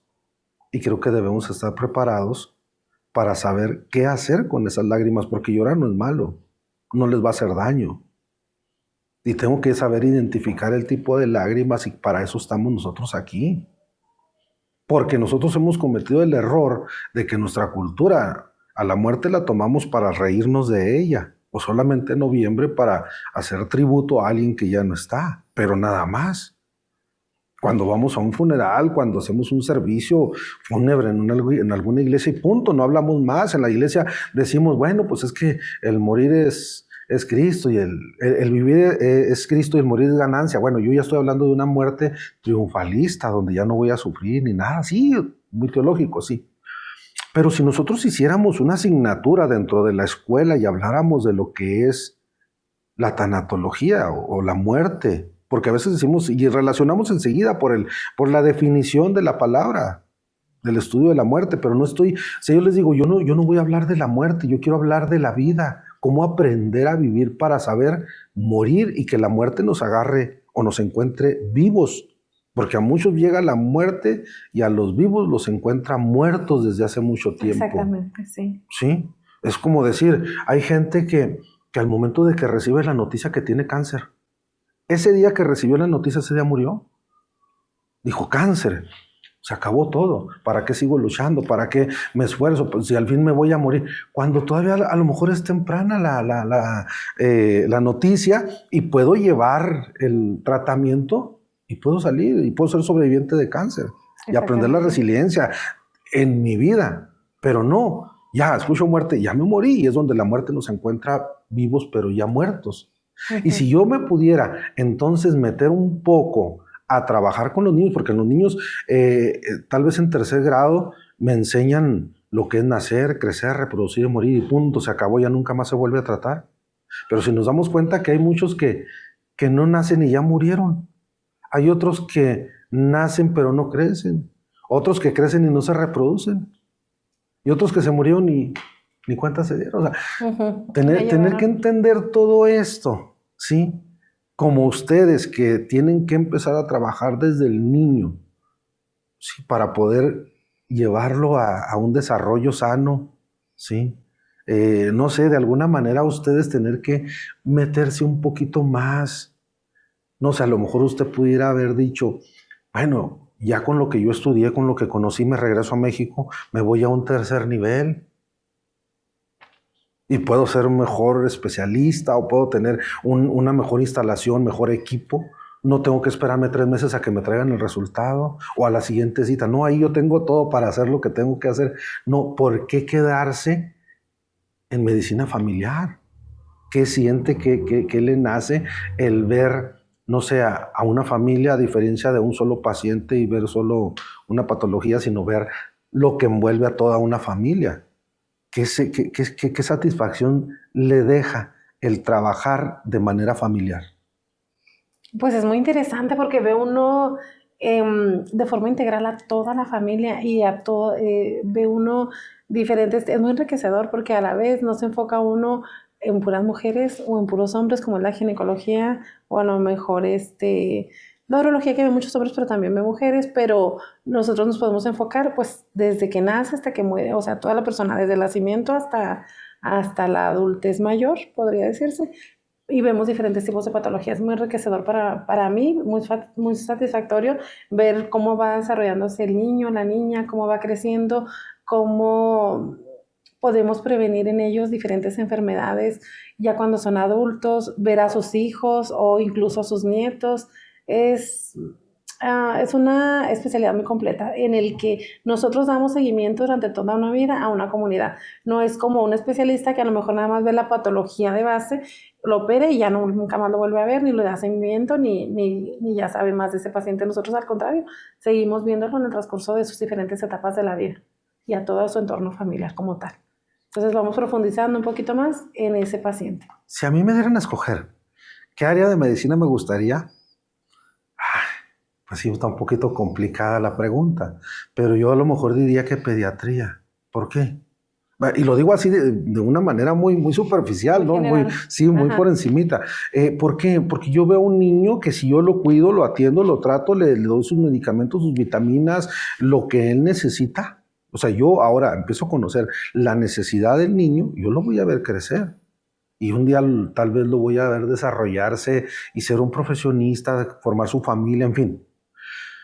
Pero si me dijeran, ¿y geriatría? Es que yo geriatría, digo, por más que le haga, por más que le busque, por más que intente, por más que trate, ya es una persona que, no quiero decir que sus días estén contados de alguna manera, ¿verdad? Pero sí ya es el cierre de un ciclo, que es a lo que no estoy preparado. Por eso lo que comentaba ahorita, a mí no quiero hablar de la muerte. O sea, hay 2 temas dentro de la casa que no se hablan, sexualidad y lo que es la muerte. Bueno, prefiero mejor ir por sexualidad que hablar de la muerte, sí. Pero es algo inevitable, es una cita que tengo. Y la muerte está tan segura de que va a llegar a mi vida que me da toda una vida de ventaja. Córrele, yo te alcanzo, ¿sí? Pero, doctora, ¿qué pasa cuando tiene que salir usted y dar una noticia a la familia que se hizo todo, no sé, sus 36 horas de guardia, 48? Y tener que dar una hora y una fecha y no sé qué tanto dicen ahí para el protocolo, ¿no? de fallecimiento de esa persona. Y ahora tener que salir y decirle a la familia. ¿Cómo fue la primera vez? Pues hubieron muchas situaciones, a lo mejor no recuerdo como tal, la primera vez como tal, porque hubieron muchas situaciones muy difíciles, de que se nos fueron pacientes y las primeras veces, pues llora uno, porque son seres humanos que pierden la vida, hermanos, a pesar de que nosotros estamos tratando de que no se mueran, se mueren. Entonces ahí se quiebra uno y dice, bueno, pero tenemos poco a poco todas esas vivencias nos van haciendo fuertes, no duros, sino fuertes para poder ayudar a las personas y no quebrarnos junto con ellas, porque ellos necesitan a alguien fuerte que les pueda ayudar y solventar sus problemas, no a alguien que llore junto con ellos y no les resuelva nada. Entonces tenemos que hacernos fuertes. Las primeras veces fueron muy duras, me tocó como interna, me tocó ya luego como residente. Y pues para dar las malas noticias es bien difícil porque hay que ver primero cómo está el receptor, si la familiar está obnubilada, si está en shock, si ya se esperan un resultado fatal y, y están bloqueados, hay que esperar a que se calmen y para poder darles la noticia. No se les puede soltar así como así la noticia porque a lo mejor ellos están en shock, están bloqueados y no van a recibir nada de la información que les estemos transmitiendo. Tenemos que esperarnos y llevarlos a un sitio privado, que esté tranquilo, que estén sentados y ver la recepción, cómo está la persona para poder darles la noticia. Y ya una vez así, en esas situaciones, pues ya, transmitirles la información, pues de la manera más suavemente posible y con términos que nos puedan entender. No decirles términos médicos y saber con quién estamos hablando, porque a lo mejor si es otro médico, pues sí podemos hablar con términos médicos, que a mí me pasó cuando me dieron la noticia de mi hermano que estaba enfermo de leucemia. Yo sentí una ducha de agua fría, sentí un acuetazo cuando me dieron la noticia, pero yo era médico, me podían hablar con términos médicos, me podían decir y luego que sí, a dónde vamos y qué vamos a hacer. Pero a lo mejor una persona, a lo mejor hay que dosificarle poco a poco la información y a lo mejor decirle, bueno, tiene este diagnóstico, y luego ya cuando lo asimilen, hay estas opciones terapéuticas y en el estado en que está es posible que tiene un porcentaje de recuperación tal y ese es el siguiente paso, irnos paso por paso, pero ya cuando es fatal el diagnóstico, pues ya el resultado, ya falleció la persona, pues también de una manera, pero hay que decirle la verdad siempre, ¿verdad? Su familiar pues hizo lo que se pudo, estaba en estas condiciones, no fue posible y pues falleció y hay que afrontar cómo se pone el familiar o incluso tratar al familiar en esos momentos si es necesario también. Su ansiedad, su crisis que tenga, darle medicación si es necesario, mandarlo con el psicólogo, darle un apoyo de trabajo social si es necesario. Hay quien descansa y hay quien entra en crisis al recibir la noticia. Ajá. Sí, no es la misma reacción. Sí, tienen diferentes tipos de Me acuerdo cuando estaba yo internado, ya estaba por salir, de hecho ese día iba a salir del hospital y me cuenta esto mi hija, dice, oiga papá, estaba una señora, una viejita sentada sola y salió, pues no sé, ¿qué sería? Dice, después sale una persona ahí, doctor, no sé quién. Dice, sale y dice, ¿familiares de tal persona? No, pues se levanta la viejita y yo. Para que pasen a trabajo social, para que firmen, falleció, entonces vayan por la documentación y todo, y ahorita para que les entreguen el cuerpo y vean lo de la funeraria. Se desvaneció la viejita y el que estaba allá al lado, pues rápido trató y el que estaba al lado no era su familiar, y la trató de ayudar, y esta persona que sale a la noticia se volvió a meter. Y ya como pudieron, y en eso entra de afuera otra persona que ya era familiar de ella, ya viene y trata de reanimarla, en fin. ¿Por qué a veces llegar a ser tan fríos así? ¿Por qué llegar a ese punto? Me acuerdo cuando me operan la mano y me la abren en la mañana, porque me operan en la noche, me abren en la mañana, llegan a revisarme. Entonces yo la primera reacción ¿qué es esto? O sea, abierto hasta acá y la mano así, y le digo al doctor, oiga, ¿cómo me va a quedar la mano? Pues como tiene que quedarle. Antes diga que no le quedó mano de chango. Se hizo lo que se puede. Entonces, ya al rato se recupera y se va. Pero llevaba un grupo de jóvenes con él, diciéndoles qué es lo que teníamos. Bueno, quiero entenderlo así.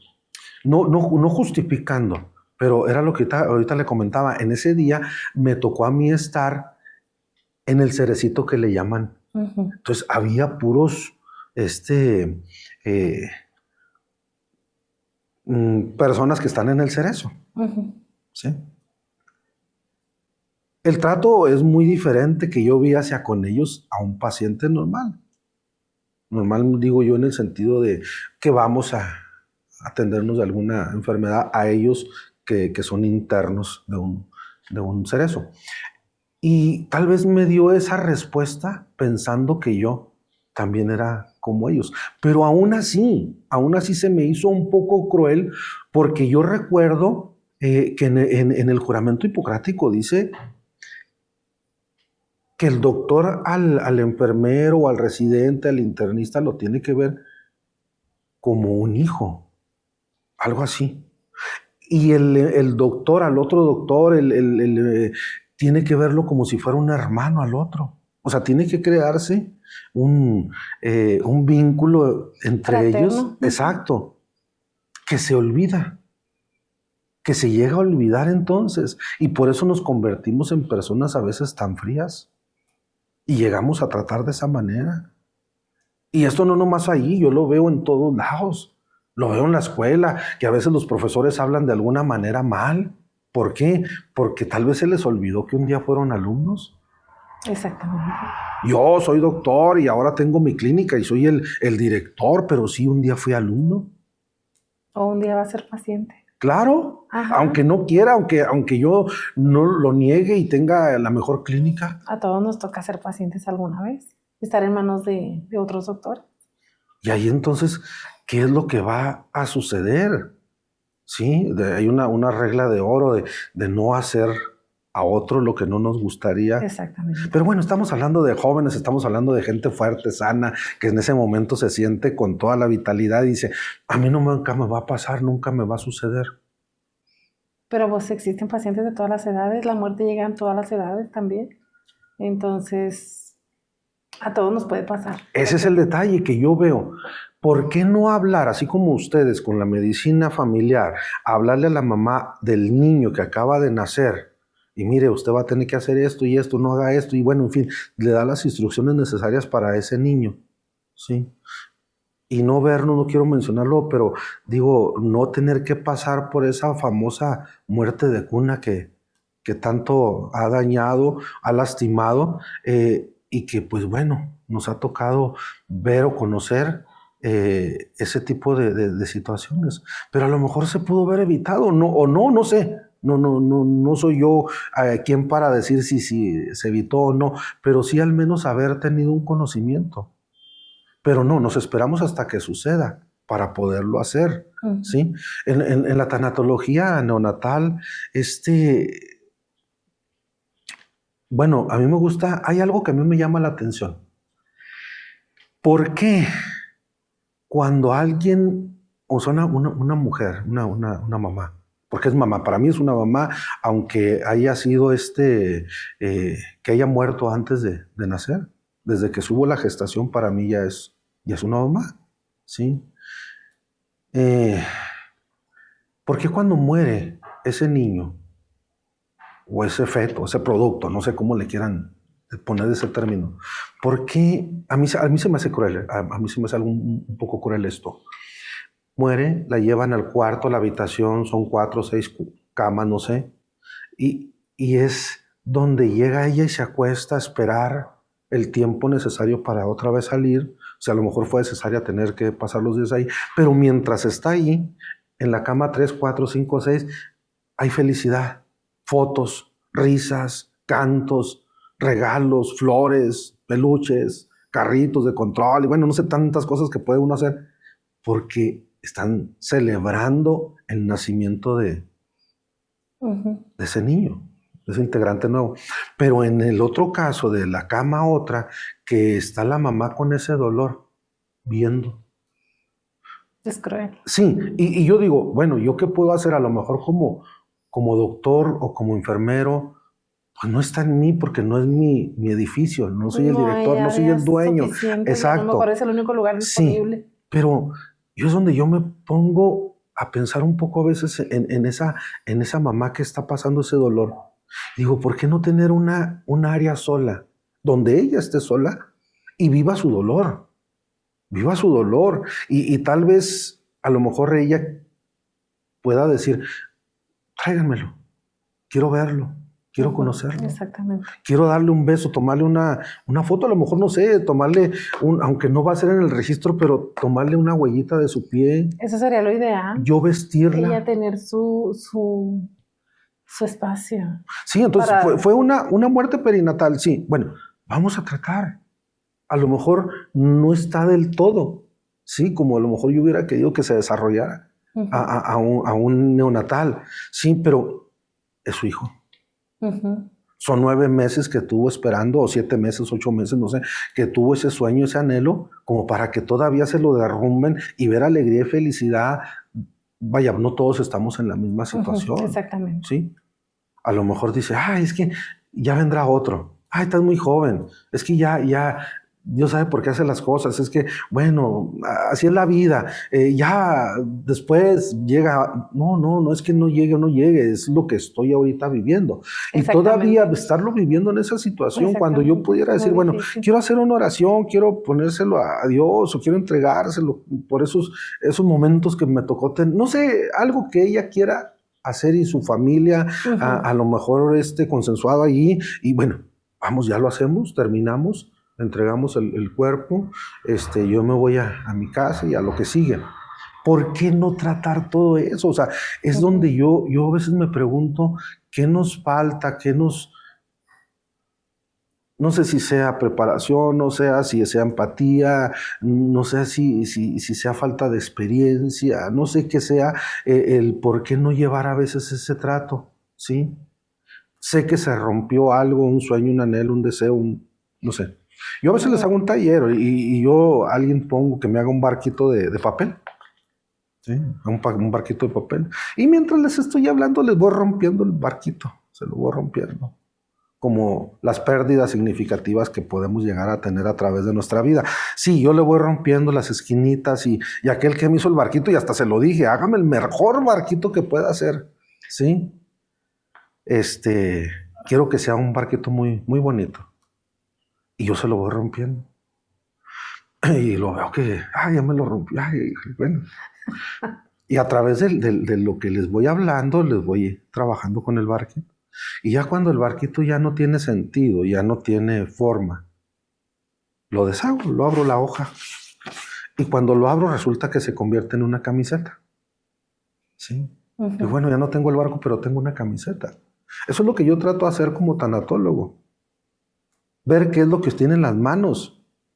No vengo a darle instrucciones, ni vengo a recordar, ni vengo a hacer retrospectivas. No, yo vengo y digo, bueno, ¿qué tenemos en la mano? Ya no tengo lo que tenía, pero tengo esto. Bueno, ¿qué puedo hacer con esto? Algo tengo que sacar de aquí, buscarle el sentido a lo que estoy viviendo y que me sirva de experiencia para poderlo llevar a otra persona, ¿sí? Hace 32 años, esta famosa muerte de cuna que le decía llegó a nuestra casa y yo no entendía muchas cosas, no las comprendía. Con el tiempo fui aprendiendo, fui entendiendo y hoy cuando alguien me toca verlo o darle ese acompañamiento, le puedo hablar desde mi experiencia. Pero aquí hay un paradigma. A veces decimos nosotros, aquí lo importante es la experiencia. ¿Qué tan importante es la experiencia para un médico? Es importantísima. La experiencia en cuanto a el conocimiento como tal. Si uno, por ejemplo, no tuviera a lo mejor el antecedente de haber tratado con pacientes, el abordar a un paciente de primera instancia da muchos nervios. Y si uno no tiene las tablas o la experiencia suficiente, puede hacer desde el interrogatorio mal, recabar mal los datos, hacer una exploración clínica mal, e incluso diagnosticar mal al paciente. Y como todo va encadenado, es una cadenita, tratar mal al paciente. A lo mejor no darle el tratamiento que es adecuado para lo que él tiene. Entonces es importante, poco a poco, con el tiempo, pues vamos adquiriendo esa experiencia. Por eso mucha gente añora a los médicos ancianitos, son los médicos mayores, porque dicen, no, es que tiene toda la experiencia, aunque no tenga los conocimientos nuevos que hay ahora. que el médico siempre nos estamos actualizando, pero hay personas que pues a lo mejor se quedan un poquito rezagadas, pero tienen el conocimiento, tienen la experiencia, tienen la sabiduría de poderme atender mejor que un jovencito, o tiene incluso el trato de un jovencito, como sabe mucho y se va a comer el mundo, el trato es más frío.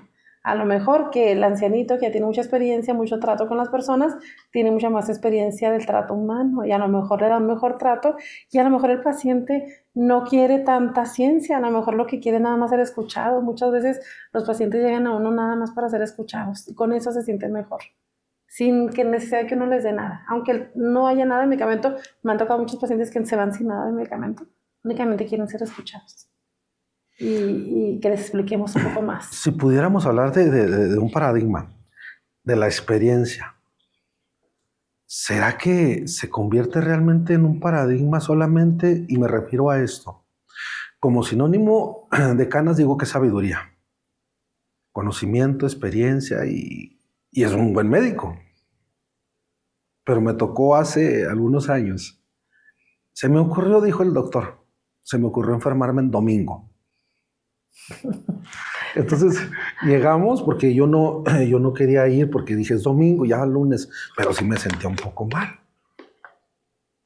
Entonces me dice un hermano, me dice, no, vente, vamos, yo tengo un doctor, pero bueno, de esos que rápido te curan. Está bien, vamos. Pues ya, llegamos con el doctor, era domingo, atiende a una persona, entro yo y me siento, ¿qué tiene? ¿Qué le duele o qué? Digo, ¿sabe qué, doctor? Se me hace que traigo una infección en el estómago. Ah, o sea que usted sabe más que yo. Ahora resulta. Está bien, acuéstese, vamos a checarlo. A ver si trae infección o no trae infección. Y ya me acostó. Oye, ¿qué le duele? ¿Dónde le duele? En fin, termina la consulta. Me dice, mire, se va a tomar esto y esto y esto y esto. Pues, bueno, pues es infección. Tenga. Y que sea la última vez que se le ocurre enfermarse en domingo. Piensa que yo tengo tiempo para venir los domingos a estarlos revisando. Yo pudiera estar en mi casa, no aquí. ¿Qué es eso de que tengo que venir y estar atendiendo enfermos los domingos? Que sea la última vez. Gracias, doctor. Que tenga buen día. Gracias por atender. Ándale, pero que sea la última vez.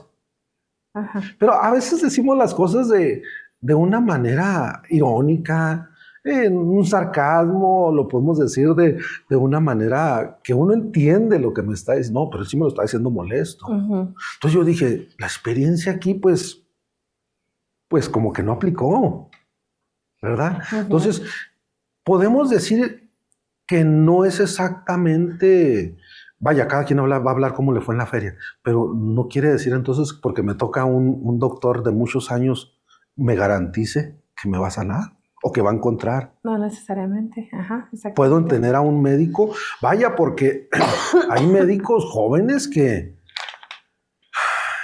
pues son eminencias. Que pueden ser empáticos también. Sí. Pueden tratar de una forma humana a los pacientes. Aquí a veces no tiene, eso es lo general, pero no tiene por qué ser así.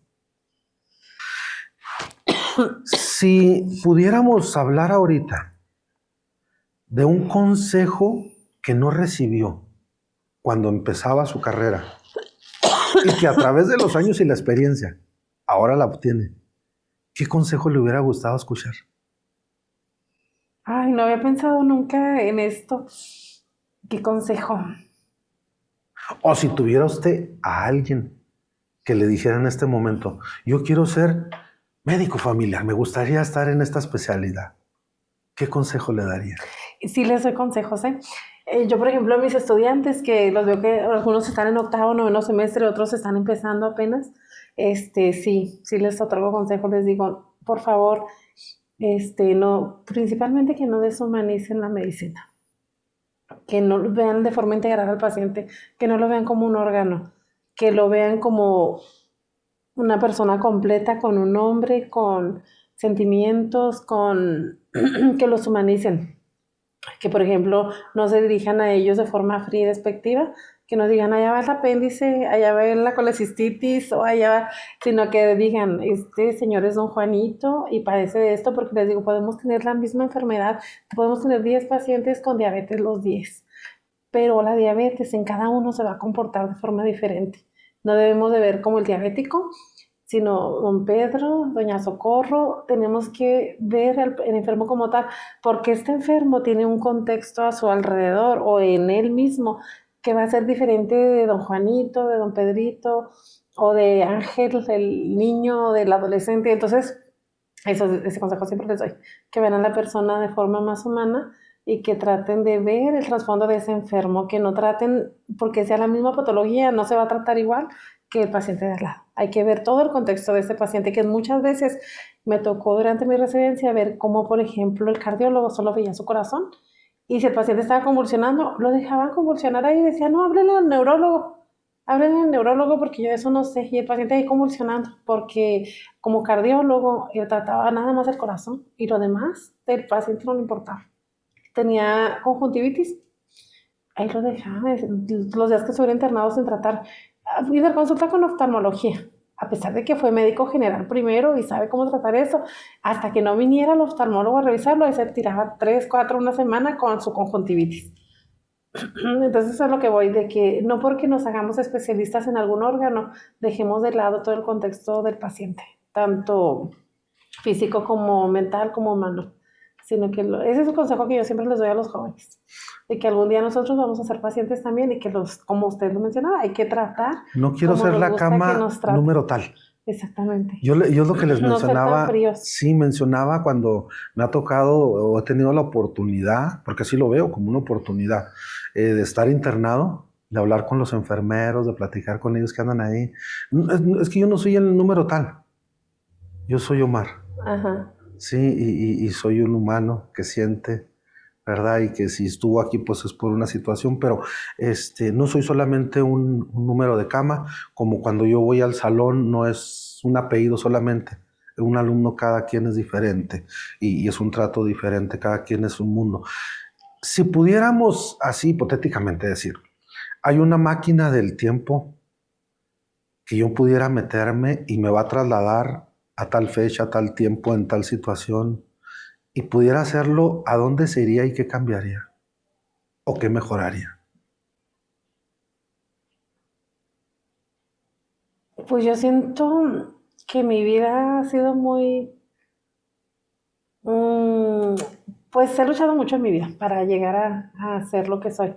Tal vez, pues no sé, no, son cosas muy interesantes lo que usted aborda, pero no me he puesto a pensar en ello. Como que siento que vivo el momento actual y no cada momento en su momento. No trato de ver qué podía haber cambiado, nunca lo he pensado. Tal vez a lo mejor no casarme tan joven, el esperarme un poco más, pero siento que tampoco me arrepiento porque vi crecer con una energía y una juventud a mis hijos. Tuve todas las fuerzas para estudiar medicina y tener hijos a la vez, tener familia a la vez. Y es muy difícil, pero tal vez eso, esperarme un poquito más para tener a mis hijos y que ellos no sufrieran junto conmigo, porque al dejarlos aquí y allá también ellos sufrieron. Entonces tal vez eso sería lo único que cambiaría, porque incluso ahora pues ellos no quieren saber nada de la medicina, ellos solamente les gusta pues el arte, les gusta, ninguno estudió medicina ni nada relacionado con la medicina, no tienen la vocación. Y lo entiendo cuando la mayoría de los hijos de médicos sí, quieren ser médicos. Los míos no, porque tal vez les tocó esa parte dura de ver a su mamá, no verla más bien, y estar encargados aquí y allá. Tal vez eso sería lo único que cambiaría. Pero lo demás, siento que he ido pues haciendo lo que yo he querido, lo que me gusta. Y también trato de ver a las personas y hacerlas sentir como me gustaría que me hicieran sentir a mí. Y no hago distinción entre el que es más pobre o el que es más rico, porque me ha tocado ver de todo. Cuando estuve en la isla de Ibiza, pues había muchas celebridades. Ahí me tocó ver modelos italianas como pacientes que yo ni sabía qué eran, o sea, y capitanes de barco y etcétera. Yo los trataba igual que a cualquier persona. Eso sí, nunca he tenido, no sé, esa sensibilidad de a lo mejor de rendirle pleitesía a un rico, un millonario, en comparación a un pobre. No, yo los trato a todos igual, como a mí me gusta que me traten. Entonces, pero yo creo que eso sería lo único que cambiaría en el pasado. ¿Cuál fue uno de esos momentos tan fuertes o tan difíciles que haya vivido como para pensar en dejar la medicina? Pues hubieron dos momentos cuando empezaba la carrera, cuando estaba en el internado principalmente, porque ahí es como el contacto con el paciente que uno vive momentos muy duros. Uno, cuando llegó un paciente baleado y joven, 30 y pocos años, entré con el cirujano de auxiliar ayudándole a operar. Y él, pues estaba desangrando, tenía un vaso de gran calibre perforado y estaba desangrando. Y el cirujano, pero él antes de ser anestesiado y todo, decía que se quería vengar y él solo quería vengarse. Y cuando ya lo iban a dormir, él decía pues que quería despedirse de su familia y que por favor le dijeran a su esposa y a su hijo que los quería mucho, y su esposa creo que estaba embarazada y que los quería mucho, pero a la vez buscaba también vengarse de las personas que le hicieron eso. Entonces cuando ya lo abrieron y vimos que no encontraba el vaso, incluso yo palpaba y no encontraba el agujero del vaso sanguíneo que estaba sangrando abundantemente, en el cirujano duramos horas y no, le puso bolsas de compresión nada más para comprimir, y lo mandó a terapia intensiva pues casi muerto, para tratar de que por medio de esa compresión se diera, formara un coágulo y se diera el sangrado y volverlo a reintervenir y tratar ahora sí de encontrar el vaso sanguíneo que estaba sangrando para poderlo suturar. Pues el paciente no soportó y murió. Entonces en ese momento sí me dolió mucho y decía yo, es que si no podemos hacer nada para salvar a la gente, ¿para qué estoy estudiando medicina? Si no podía hacer nada, me sentía tan impotente de no haber podido ayudar, de no poder ayudar a esa persona tan joven. Esa impotencia también la sentí cuando estuve en el internado y estuve viendo mujeres sin parar, embarazadas, que parían, que no llevaban un buen control prenatal y llegaban pues con muy malas condiciones a parir. Me tocó una madre hipertensa, no sé desde qué momento, porque pues yo la conocí en el momento del parto nada más. Ya le hice toda su atención, estábamos nosotros como médicos internos solos ante la paciente, con una enfermera y con otro médico interno recibiendo al bebé. Entonces en ese momento pues ya nació el bebé, todo bien, empecé a darle masaje uterino para que se empezara a contraer el útero y que dejara de sangrar, pero ese útero no dejaba de sangrar ni se contraía, estaba totalmente lacio y sangraba como manguera de chorro abierto. Y obviamente pues inmediatamente está el ginecólogo alerta para cualquier cosa, le hablé, inmediatamente se fue a lavar, trató él también de hacer maniobras, meter medicación y no funcionaba nada. Hizo una atonía uterina, que se llama, cuando el útero no responde y no se contrae y continúa sangrando sin parar. Estaba desangrando la mujer ahí. Y la señora tenía hijos y ese no era su único hijo, tenía más hijos. Y ella me decía que no quería morir, que la salvara, que por favor la salvara. Que no, y yo no podía, yo traté de salvarla, traté de hacer, pero es que hasta ahí somos bien impotentes, por eso es que los médicos no curamos, no salvamos, o sea, tratamos las enfermedades, pero no las curamos. Entonces, o tratamos de curarlas, pero en realidad es el cuerpo el que responde ante el tratamiento, es el mismo cuerpo el que se sana solo. Nosotros, por eso digo que los pacientes se curan, o sea, a pesar del médico. Entonces, él se lavó, entró a cirugía, la metieron rápido y cuando salió el doctor, yo estaba muy ansiosa, yo no entré. Me dice, porque yo estaba atendiendo a otras pacientes, me dice, le digo, ¿qué tal? Yo bien ansiosa, ¿verdad? ¿Qué pasó? ¿Se salvó? ¿Cómo está la señora? No, todo bien ya. Y yo, no, mira el alivio que sentí cuando me dijo que todo bien, salió todo bien, no sé qué. Y de rato, va y me dice, está todo bien porque ya se murió. No, hombre, ya me quería derrumbar ahí, se me hizo tan cruel el doctor de haberme dicho eso, de que todo estaba bien, y al final de cuentas me dice que se murió la señora. Cuando me estuvo rogando, la señora me estuvo agarrando las manos, me decía que no la dejara morir, que me dijera eso, se me hizo tan cruel del médico. Y pues falleció la señora, y fue de los momentos que yo dije, no, yo no sirvo, no me gusta, esto ya no quiero. Esos fueron esos dos momentos. Luego ya en la especialidad, otro momento, porque yo soy una persona muy alegre, yo siempre estoy alegre, siempre tengo cosas que hacer, siempre tengo muchas energías y muchas ganas de vivir la vida y muchas ganas de hacer cosas. Siempre me han dicho las personas que soy hiperactiva y que quiero hacer muchas cosas a la vez, y pues tal vez sí. Entonces, otra de las situaciones también así que me deprimió mucho fue cuando roté por cuidados paliativos. Ahí hay un hospital que se dedica totalmente a los cuidados paliativos, se llama el Hospital Monte San Isidro. Y hay un médico familiar que hizo una maestría en cuidados paliativos en Inglaterra, y él es el que está llevando todo el hospital ese de cuidados paliativos. Entonces, el ver niños jóvenes, no nada más ancianos, ya en antesala de la muerte. Sí. Y todavía ver la esperanza que ellos tenían de ponerse bien, porque el doctor nunca les decía, es que usted ya se va a morir, o sea, les seguía o sea, con el día a día de que no, verá que con el tratamiento se va a sentir mejor, y ellos tenían la esperanza de que van a salir bien y que van a salir bien de ahí. A lo mejor él no les mataba del todo la esperanza para que ellos siguieran pues motivados, tratando de cuidar su salud, pero ya todos estaban en la antesala de la muerte, los que estaban ahí, la mayoría, la gran mayoría. Por eso estaban en cuidados paliativos, porque ya no tenían remedio. Eso me deprimió muchísimo también. Entonces, el primer día que yo roteí, yo me acuerdo que llegué a la casa, que yo siempre hacía muchas cosas, siempre todo el día con los hijos en la casa, con todo. No llegué, ni comer quise, me tapé y nada más quería dormir y dormir y dormir y dormir ese día, así me la pasé. Y al día siguiente, pues ya afronté todo de otro modo, y al día siguiente, y así, sucesivamente, empecé a enfocarme en aprender, en tratar de ayudarlos de la mejor manera posible. Pero esas fueron las 3 situaciones que a lo mejor dije, ya, no quiero ser médico, no, esto no me gusta, esto no es para mí, es mucho sufrimiento, no puedo. Esas fueron las ¿Qué situaciones. le diría a esa niña que estaba ayudando a esa perrita a parir después de todos estos años? ¿Qué le comentaría si tuviera la oportunidad de platicar con ella? Pues yo fui una niña muy feliz, a pesar de todos los sufrimientos y de todas las carencias,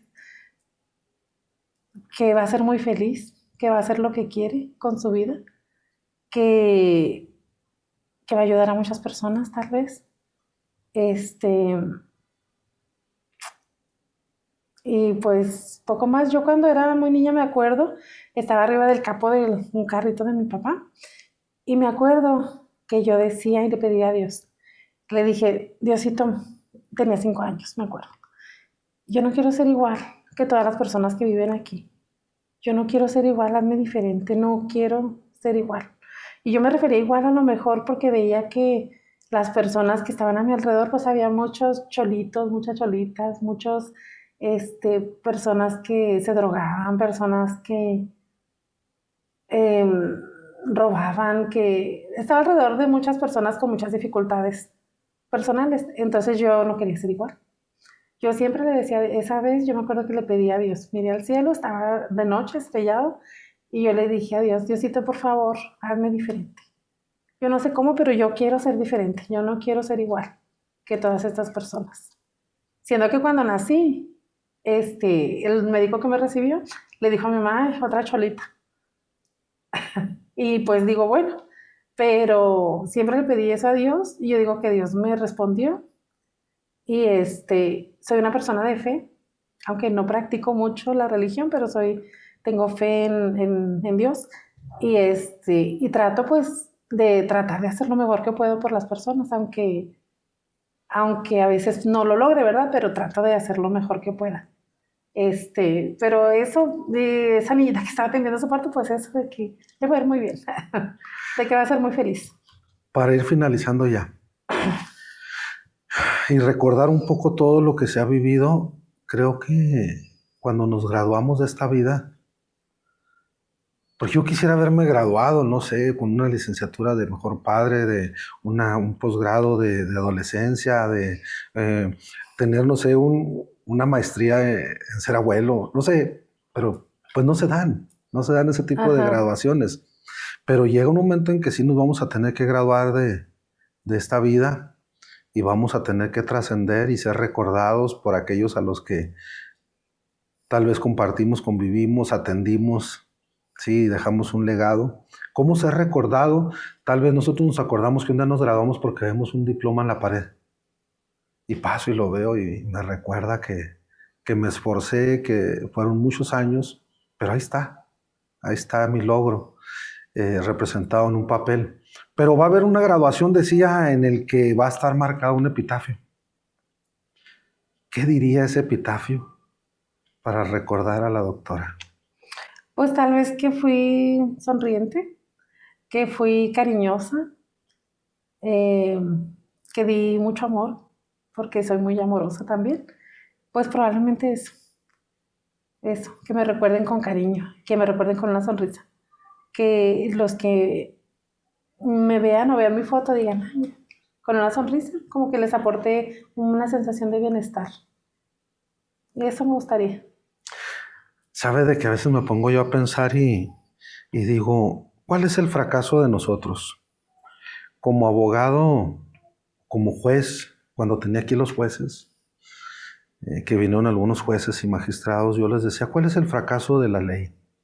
El que cada quien tome la justicia por sus propias manos, el saber que yo pude haber hecho algo y haber hecho un buen juicio, haber sido justo y haber sido también imparcial en la ley, pero no se dio. Y esa persona tomó la justicia por sus propias manos y ya no se puede hacer nada por él. En la medicina, ¿qué sería un fracaso? La muerte, en la que luchamos, tratamos, nos esforzamos, hacemos lo más que podemos humanamente, recurrimos a compañeros, buscamos los diagnósticos, los exámenes, no sé, tantas cosas, y esa persona, a pesar de todo, se fue. Y nos dimos cuenta que nosotros no podemos hacer más. Pues eso pudiera considerarse un fracaso, obviamente. Sí lo podemos sentir como un fracaso, a pesar de que no estuvo en nosotros. Sí se puede sentir Pudiéramos así. decir, y sentirlo así. Sí se pudiera Sí. sentir así como un fracaso. Yo, mi fracaso. O un diagnóstico erróneo, Sí. que no estuvo en nosotros. Claro. Simplemente no se dieron las condiciones para diagnosticar de forma correcta a una persona. Somos seres humanos y nos equivocamos.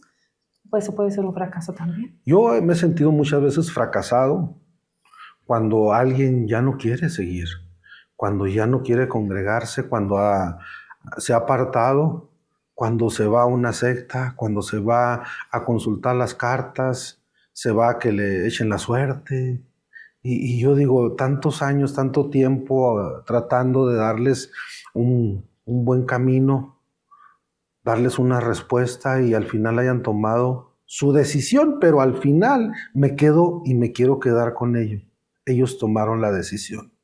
Yo aquí estuve como estuvo el juez, como estuvo la doctora, como estuve yo para recibirlos, para escucharlos, atenderlos. Ellos tomaron al final del día Es su decisión. Es libre albedrío. Sí, y Como es donde... el venir con un médico, el venir con otro, Sí, es libre albedrío claro. que tenemos. Entonces, es ahí donde yo a veces me pongo a pensar también, digo, ¿cuántos han pasado y han desfilado por aquí? Y a veces se van y ni se despiden. Y de repente me los encuentro, los veo, en fin. Hay quien agradece, hay quienes ni se acuerdan ya. Creo que dentro de un consultorio sucede lo mismo. Desfilan miles y miles y miles. Habrá, no sé si alguien que llegue y le agradezca después de una operación. Habrá alguien que llegue y le dé un abrazo, le da un regalo, no sé, le demuestre, no sé, de alguna manera su agradecimiento por lo que hizo, por todo lo que luchó, por ese esfuerzo sobrehumano que se hizo. Pero habrá quien se va y no los volvemos a ver y no sabemos. Y tal vez ese niño que atendí ahorita, bueno, hace años que lo atendí ahorita ya tiene su familia, tiene hijos. Y a lo mejor, y la vida da vueltas y me va a tocar atender a O uno el de caso sus hijos. contrario, Sí. que a pesar de que haga uno todos sus esfuerzos, diga, no, es que usted tuvo la culpa. Sí, hay muchos Hay de todo. factores. Ujú. Pero yo quiero quedarme con esto. Yo hice lo que estaba en mí, mi parte. Yo entregué lo que de alguna manera Dios puso en mi vida, puso en mis manos para hacerlo y no me quedé con ello. No fui el egoísta, no fui el mezquino de atesorarlo para mí.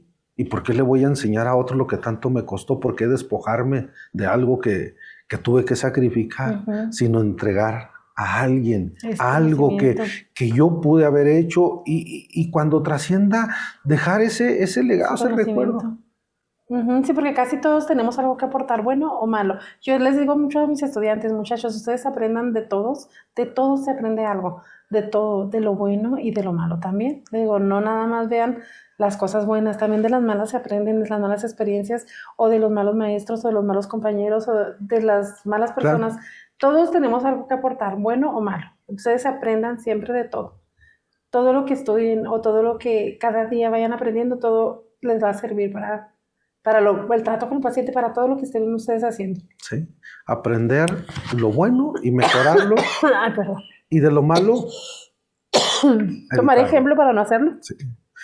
Pues bien, doctora, nos da gusto que haya estado con nosotros, que haya, a pesar de que por ahí los días y los tiempos, y luego a mí se me cerró la garganta muy, sí, se nos complicó un poco, pero bueno, todo tiene su tiempo y al fin se nos dio esta plática, esta conversación. Mire, aquí nosotros hacemos algo de darles un pequeño presente por haber estado con nosotros, sí.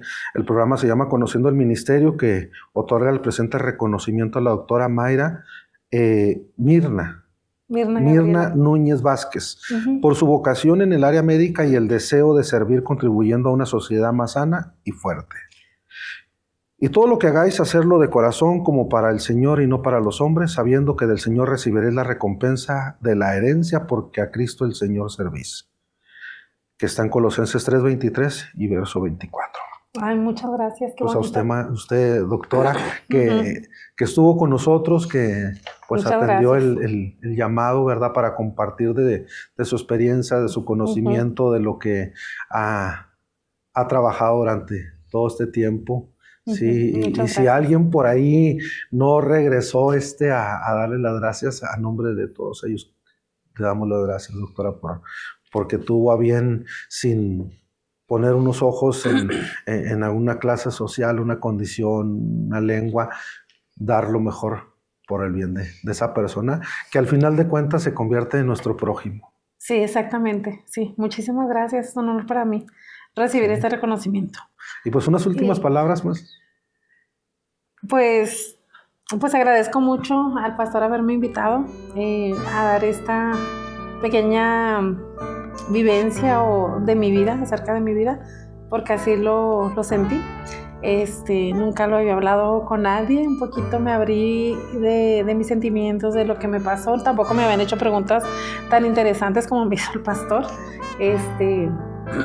Pues nada más quiero decirles a todas las personas que escuchen este video, de que pues siempre tengan empatía y amor hacia las personas y traten de tratar a todos los demás como les gustaría ser tratados y siempre de motivar a nuestros jóvenes a ser mejores personas y no rendirse, porque la lucha es difícil, no es fácil la vida, pero tratar de no rendirse ni con nuestros familiares ni con nuestros hijos, tratar de seguir adelante y pues vivir nuestra vida de la mejor manera, de manera que cuando nos vayamos a descansar sintamos que estamos en paz y que hemos hecho todo lo que hemos podido para hacerlo bien, aunque no siempre se haya conseguido, no siempre se haya logrado. Entonces, pues agradezco a las personas que como el pastor hacen mucha obra social y ayudan mucho a nuestros jóvenes. Estoy muy orgullosa de que me haya invitado y de yo ser parte un poquito de poder ayudar al prójimo, a nuestra comunidad, a nuestras personas de aquí de Ciudad Juárez, que es una comunidad maravillosa, que extrañé mucho cuando viví fuera de aquí y que amo con todo mi corazón, que de no haber sido por esta comunidad yo no hubiera podido lograr ser lo que soy ahora. Así que agradezco infinitamente y exhorto a toda la juventud, a todos los niños a que luchen por sus sueños, que sí se puede, sí se logran y pues llegan a buen término. Así que aquí lo principal es tratar de ser felices. Muchas gracias por la invitación. Muchas gracias por todo. A usted, muchas gracias.